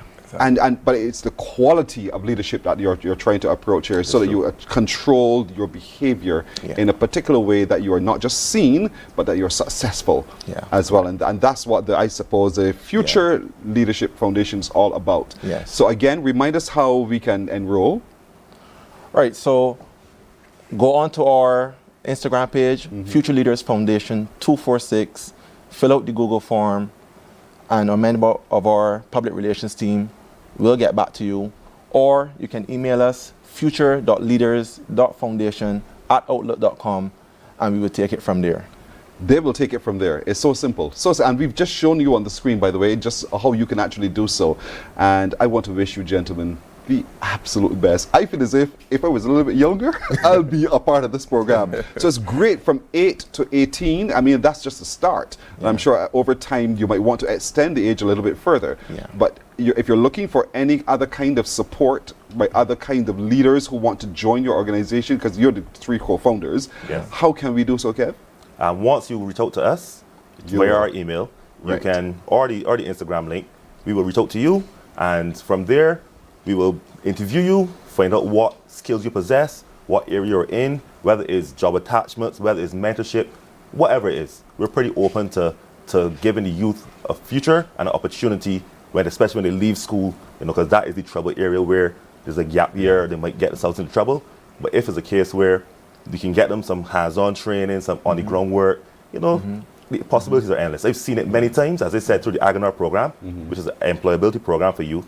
I've seen it. Just give them one chance, and I see them all the time doing great things. And one thing to add, the Future Leaders Foundation is not only targeting at-risk communities. That is true. It is a home for youth from all walks of life, irrespective of social backgrounds. So we want that inclusivity. We encourage diversity of thought, diversity of talent, so that we can cultivate holistically a shared vision for the future of Barbados. I endorse this 1,000,000%. I indeed. 3 strong men taking on this mantle of leading our young people through becoming better selves indeed. Thank you, Mauricio Chase. Thank you. Christopher Sherland. Thank you very and much. Kevin Cobham for taking up this mantle and carrying it the way that you are. I'm truly impressed by your look. I'm truly impressed by the program you've devised, and I'm really hoping a lot of people do grab hold of this opportunity. It's a life-changing opportunity. So please go onto their socials and enroll. Thank you, gentlemen. All Thank you. Thank you, Pearson. You're Thank very you for welcome having indeed. us. You're very, very welcome. Where do I go next? The photographs? Do we have photographs, folks? They tell me take a break. I'm coming back in just a moment. Morning, morning, morning. Good morning.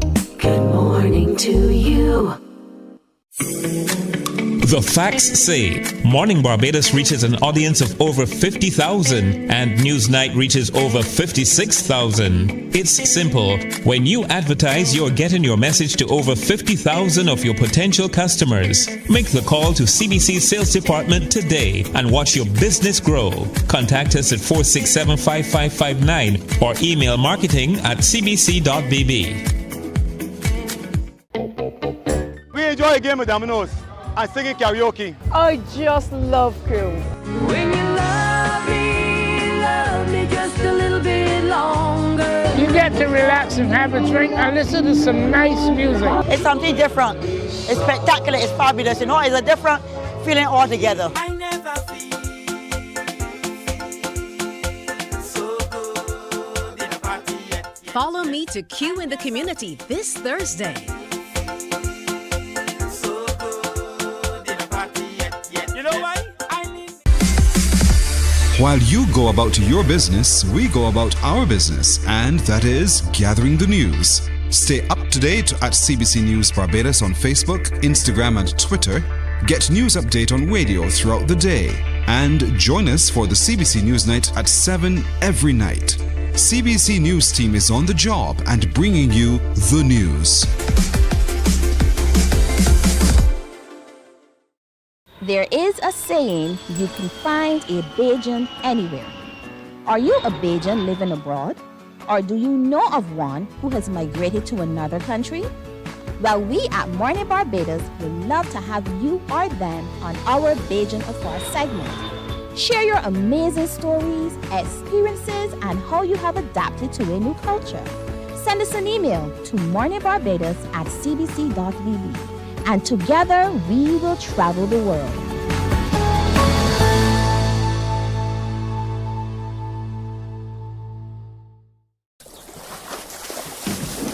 From the beautiful shores of the gem of the Caribbean, Barbados, home of the amazing Harrison's Cave, the tantalizing Oystins Bay Garden, our historic garrison, the indigenous road tennis, and the friendliest people in the world.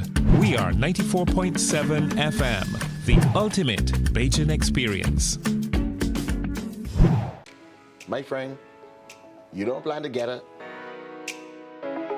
Oh, Barbados. Hey, I'm KB Clean. Join me 6 a.m. until 10 a.m. right here at 94.7, the best and ultimate Bajan experience. My show is called Bajan to the Bone. Don't miss it, Bajan to the Bone. Weekdays right here and only here on 94.7.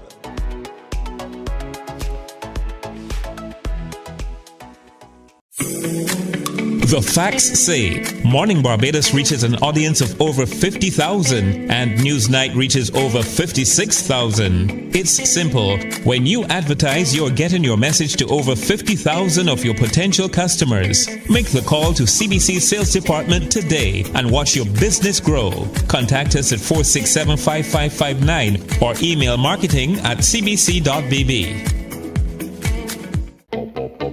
We enjoy a game of dominoes and singing karaoke. I just love cruise. When you love me just a little bit longer. You get to relax and have a drink and listen to some nice music. It's something different. It's spectacular. It's fabulous. You know, it's a different feeling altogether. I never feel so good in a party yet. Follow me to Q in the Community this Thursday.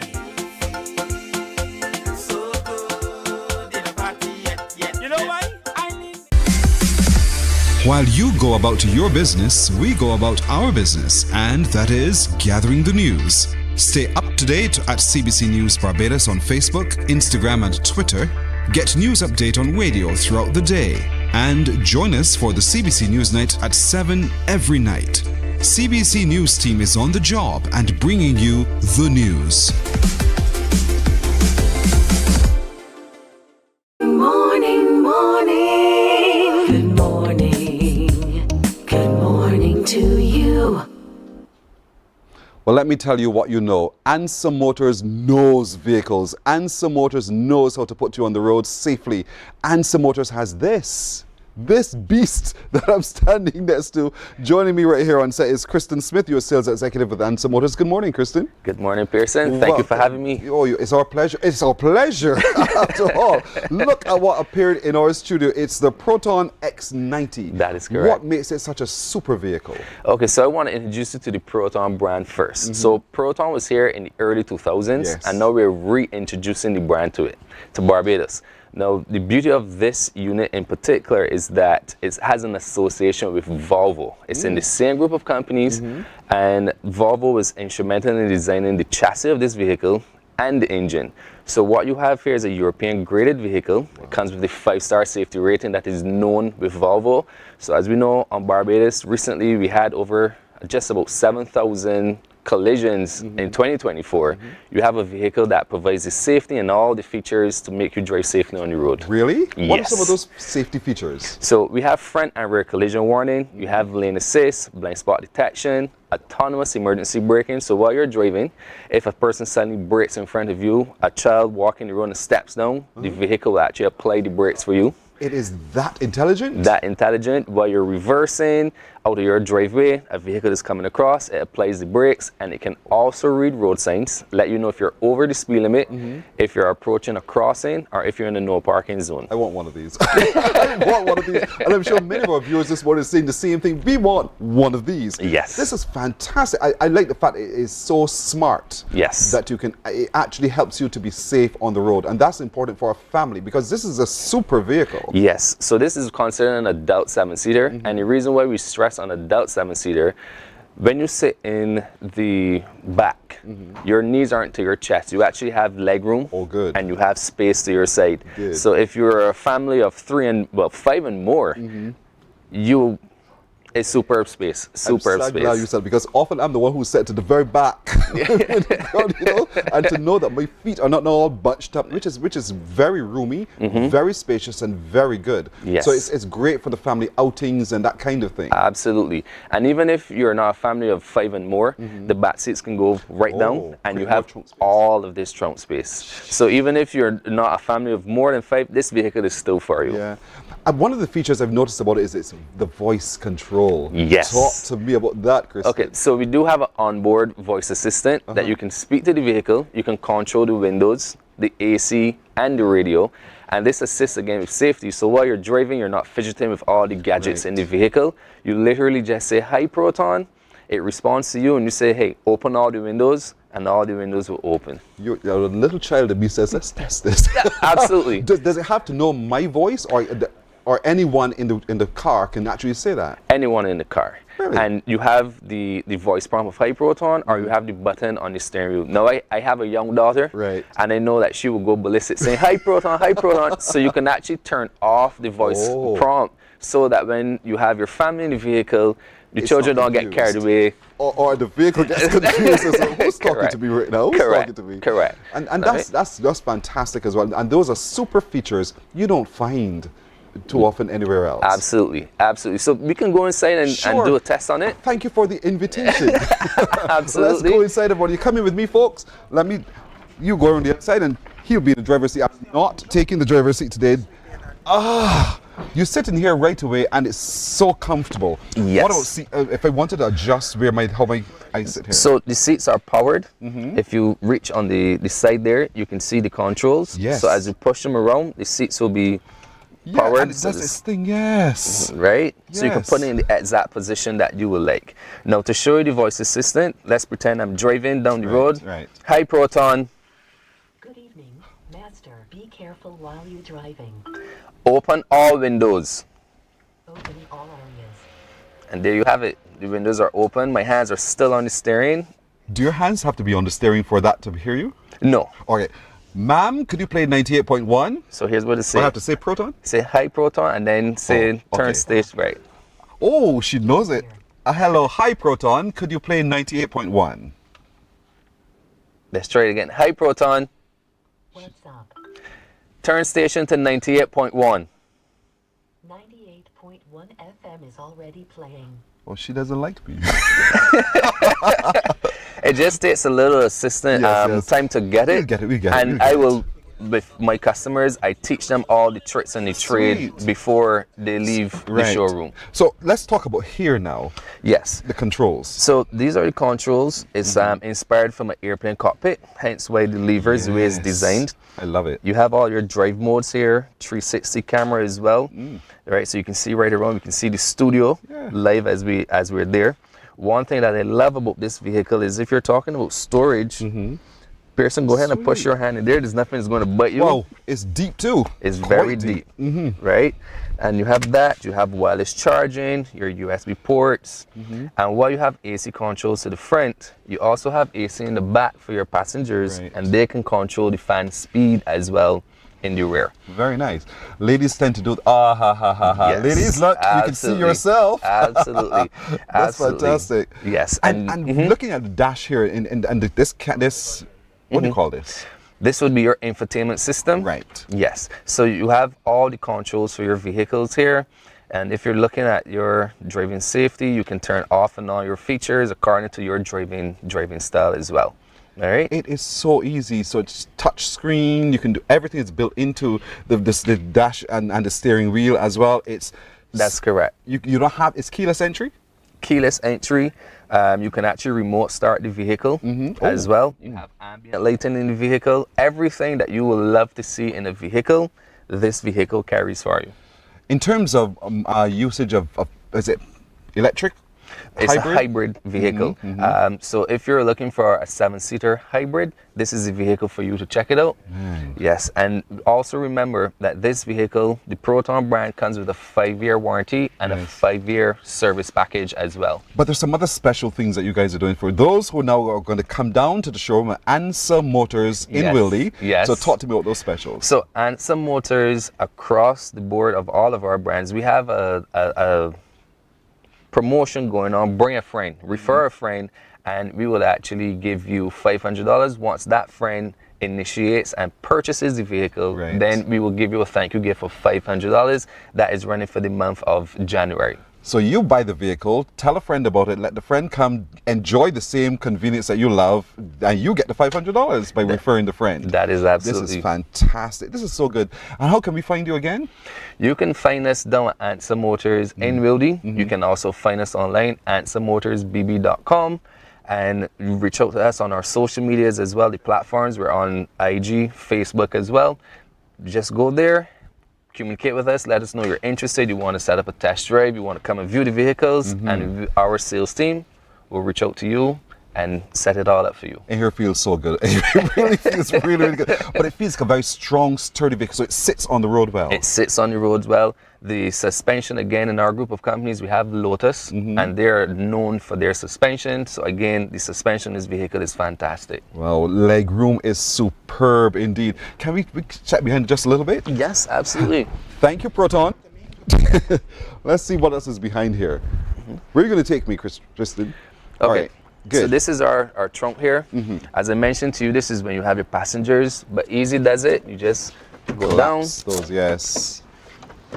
And this is the trunk space that you have. Is yours. Is yours. The other thing that a lot of people tend to, children in particular, when they sit at these last two seats here, you know, I can't hear the radio. Oh, you will hear the radio behind. And the beauty as well, Pearson, is that we have USB ports behind here, cup holders, and AC vents in the roof. So your passengers in the rear end are going to be very comfortable. Fantastic. This is super indeed. So they can have their own form of entertainment, having their own USB port, and they have their speakers, and they can do their thing while I do my thing. Absolutely. Further up in the vehicle as well. Absolutely. Do they all come in this color?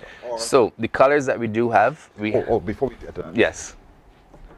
There we go. There we go, folks. Easy, that's it. Simple. I don't have to use my muscles to close it. That is correct. That is correct. So in terms of colors, we have white, we have jet gray, we have silver, red, and blue. So we have options for you. Right. So don't get caught up in the color, folks. There are a range of colors indeed Absolutely. for the Proton. The X90. And this, what does the X90 mean in terms of the line of vehicles in Proton? So we have different tiers. The X90 is the bigger one, and then we have the X50, which is the more compact SUV. Right. Carries a lot of the same features. There's some difference in the features, but it's just the labeling of the vehicle. One of the things I said to the crew when I came into the studio was, you know, this car is even taller than me. Normally you could go up to a car, you know, you could see on top pretty much, but I had to tiptoe to do so. Yes. So that makes it for me a big machine. Yes. The beauty of it is that the machine is big, it's sturdy, but my customers who have the vehicle and have test driven the vehicle actually indicate that when they're driving the vehicle, they don't feel like they're moving a bus. And that is so important. Very important. They feel safe, they feel comfortable, and enough to maneuver the vehicle on our roads. And that's the beauty of this Proton, I'm telling you, because even though it is a massive machine, it's pretty tall, you don't have to stretch to get in. That is correct. You know, you can easily enter the vehicle comfortably without hurting joints, and that's the comfort we want to talk about, because after all, it's a family of different ages and different abilities. Absolutely, absolutely. So guys, you know, don't hesitate to give us a call. Come down to our showroom, experience this vehicle for yourself, and I'm guaranteeing you, you will be driving home in one very soon. Kristen said it. Kristen is absolutely right. And don't forget, remind us of the specials that you have on at the moment. Right. So right now, as I said, we have what you call Refer a Friend. This is for the month of January. You refer a friend, that friend purchases a vehicle, we are going to give you a gift of $500, and this is running for the month of January. So when you buy one of these, you also get 5 years free service. That's correct. You would tell me that. Talk yes. to me. So the Proton brand comes with a 5-year warranty and a 5-year free service package once you purchase the vehicle. Yeah, boy. 2,000 go towards your insurance with no deposit, no balloon payments, all courtesy of Answer Merchant Bank as well. But Answer Motors, what time you open? Because I can see people lining up right now. Yes, so we open at 8 and we close at 4:30. Okay, the whole day. The whole day they're open today. The whole day. So go down, everybody. Check out the Proton X90. It is super. And all of the other bits that come along with it really will make your family very, very happy as well. So happy shopping. Thank you, Kristen. Thank you for having us. Good to meet you, man. Yes, same all here. All right, take care. Morning Barbados continues in just a moment.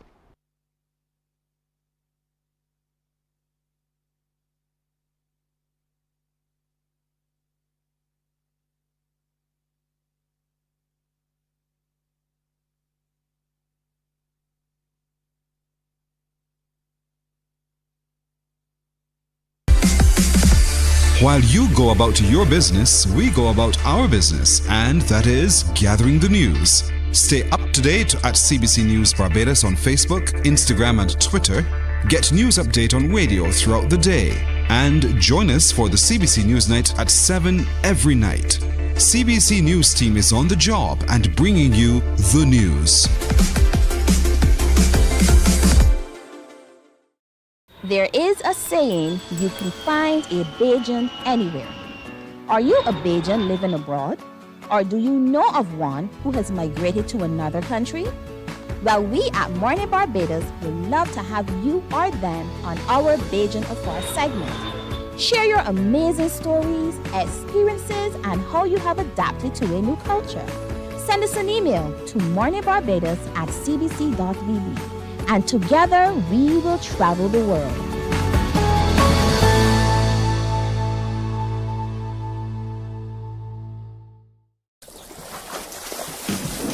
From the beautiful shores of the gem of the Caribbean, Barbados, home of the amazing Harrison's Cave, the tantalizing Oystins Bay Garden, our historic garrison, the indigenous road tennis, and the friendliest people in the world. We are 94.7 FM, the ultimate Bajan experience. My friend, you don't plan to get it? Oh, Barbados. Hey, I'm KB Clean. Join me 6 a.m. until 10 a.m. right here at 94.7, the best and ultimate Bajan experience. My show is called Bajan to the Bone. Don't miss it, Bajan to the Bone. Weekdays right here and only here on 94.7.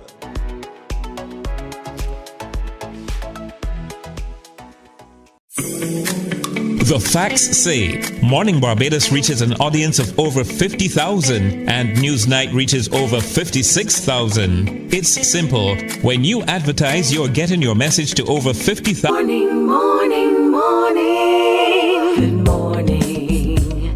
Good morning to you. 11 minutes now to go to the hour of 8 o'clock, and this is a Friday to be remembered indeed, because we're now about to meet a world record holder. Would you believe it?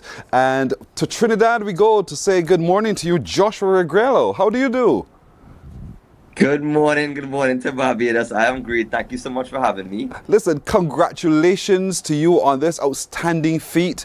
I was paying attention to it, and then when it all wrapped up after 30 hours, I was in Barbados cheering, just like a Trinidadian. Well done. What caused you to take on this momentous task? Wow, thank you so much. I didn't even know that it got so far. I have no idea, to be honest. I can't remember what was the moment that made me think to do this. I think I always try to do things out of the box and try to do things that keep me engaged and really test myself. So I think that is just a theme that has been constant throughout my life. So I would say that's the real main reason. But I can't remember what was the idea or what was the moment that made me say, yeah, this is what we're going to do, or why.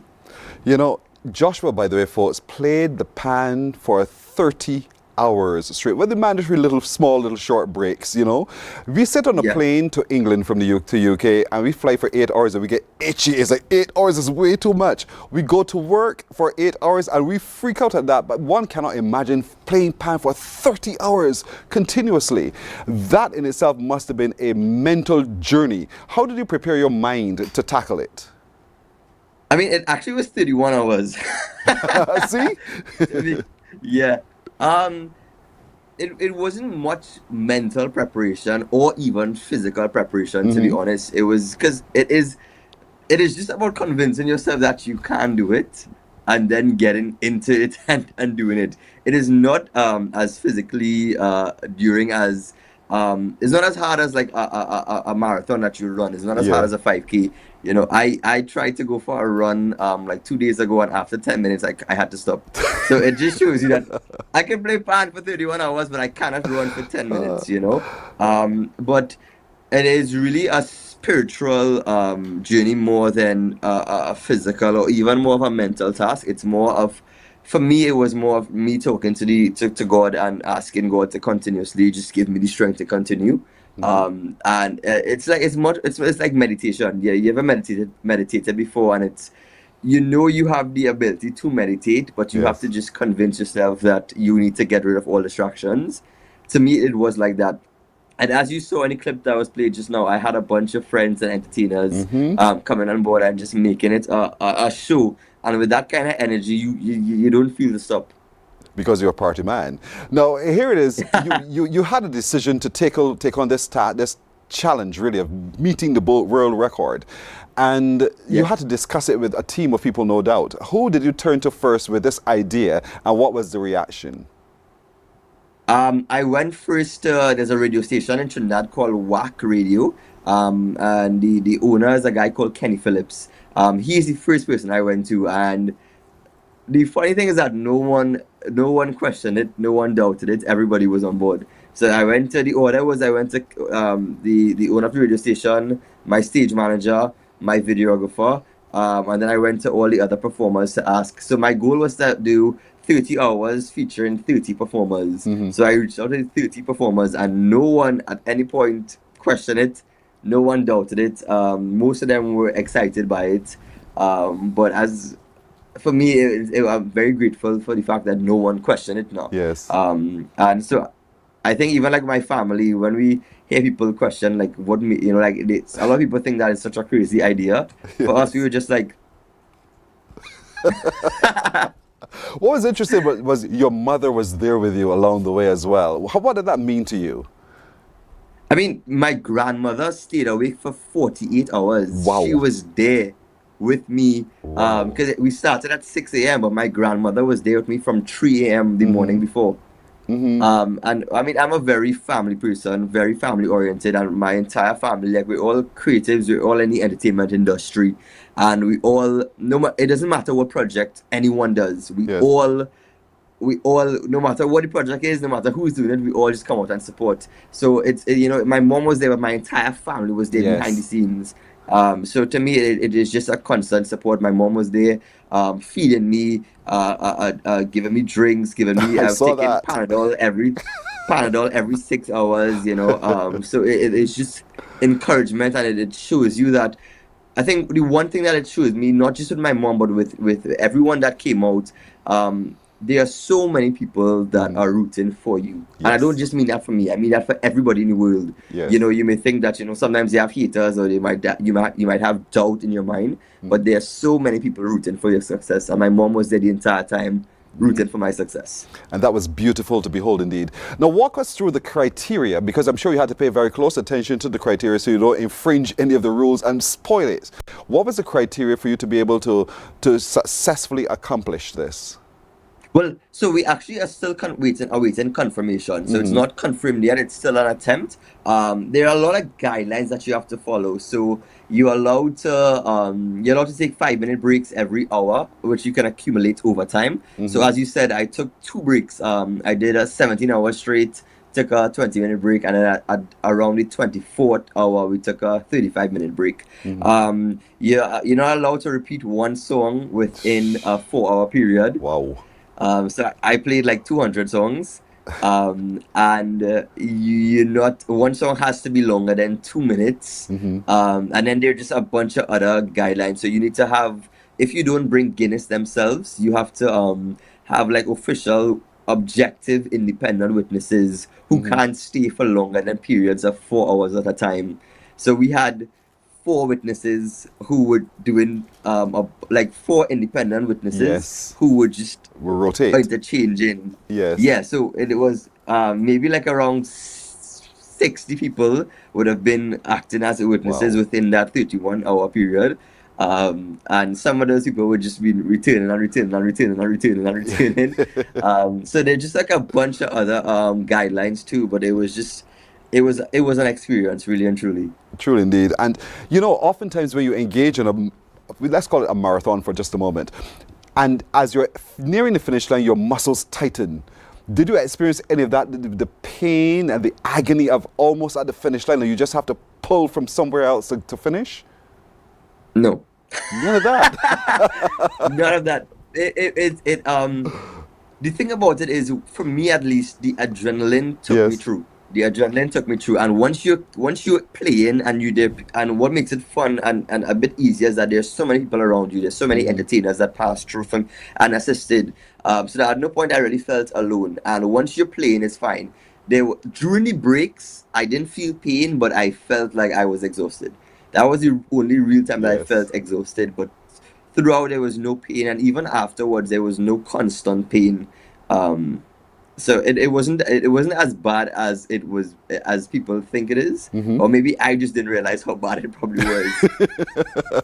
You're still in your 20s, as a matter of fact, and there's much more for you to be able to achieve. What's your next goal you think you've set as a challenge to accomplish? I mean, I'm not a well-planned person. So even this was planned within like 2 weeks before actually doing it. I mean, I would love to come back to Barbados. I came to Barbados for the first time just last year, and I did an event called Pink Rosé with the Pink Rosé charity. So I must say a big shout out to the Pink Rosé charity for having me. And I would love to come back to Barbados. I would love to. I've never been to Cropover, so you have to come. And I would, yes, I would love to. I actually just went to St. Martin. I spent a lot of time with Alison Hines. Yes. So I feel like I've been John friends. But I think I would love to tour the Caribbean. I would love to and integrate Pan with that. And that is as far as I could think. I'm not. I'm a very spontaneous person. I like to stick to that and just enjoy life and enjoy opportunities like this. When one sees you perform, you can see you enjoy what you do. Your whole body speaks enjoyment, and that's magical indeed. And not just what you hear from the Pan alone, but watching you tells us that you really love what you do, Joshua. And so from Barbados, we salute you, we congratulate you on your attainment of this 31 hours of consecutively playing pan and enjoying yourself and making it to the Guinness Book of World Records. Yet to be confirmed, but it shall be. We speak it into being. And so we commend you on all of your future endeavors as well. Joshua Regrello from Trinidad and Tobago, thank you for what you've done for the Caribbean. Thank you. Thank you for having me. I appreciate it a lot. You're very welcome. You're very welcome. What a humble young man indeed. You see the smile on his face? That's Jason Regrello, Joshua Regrello from Trinidad and Tobago. He's a panist, and he has found himself now in the Guinness Book of World Record, 31 hours consecutively playing the pan. Of course, with little breaks in between, but he had a good time indeed. And I did too, watching it as he made that achievement. I kept him staring at the clock every once in a while, just making sure he made it to the finish line, but he did it very, very well indeed. Folks, we want to thank you. I want to encourage you sending those pictures indeed. I really, really want to see some more if you can. On Monday, if it be God's will, we'll be able to share some more with you as well. But you have been fantastic, and we hope you have a fantastic weekend. Little Crew says thanks to all of you. Good morning. Wake up, wake up, wake up, wake up. Barbados, get up. Good morning, Barbados, good morning.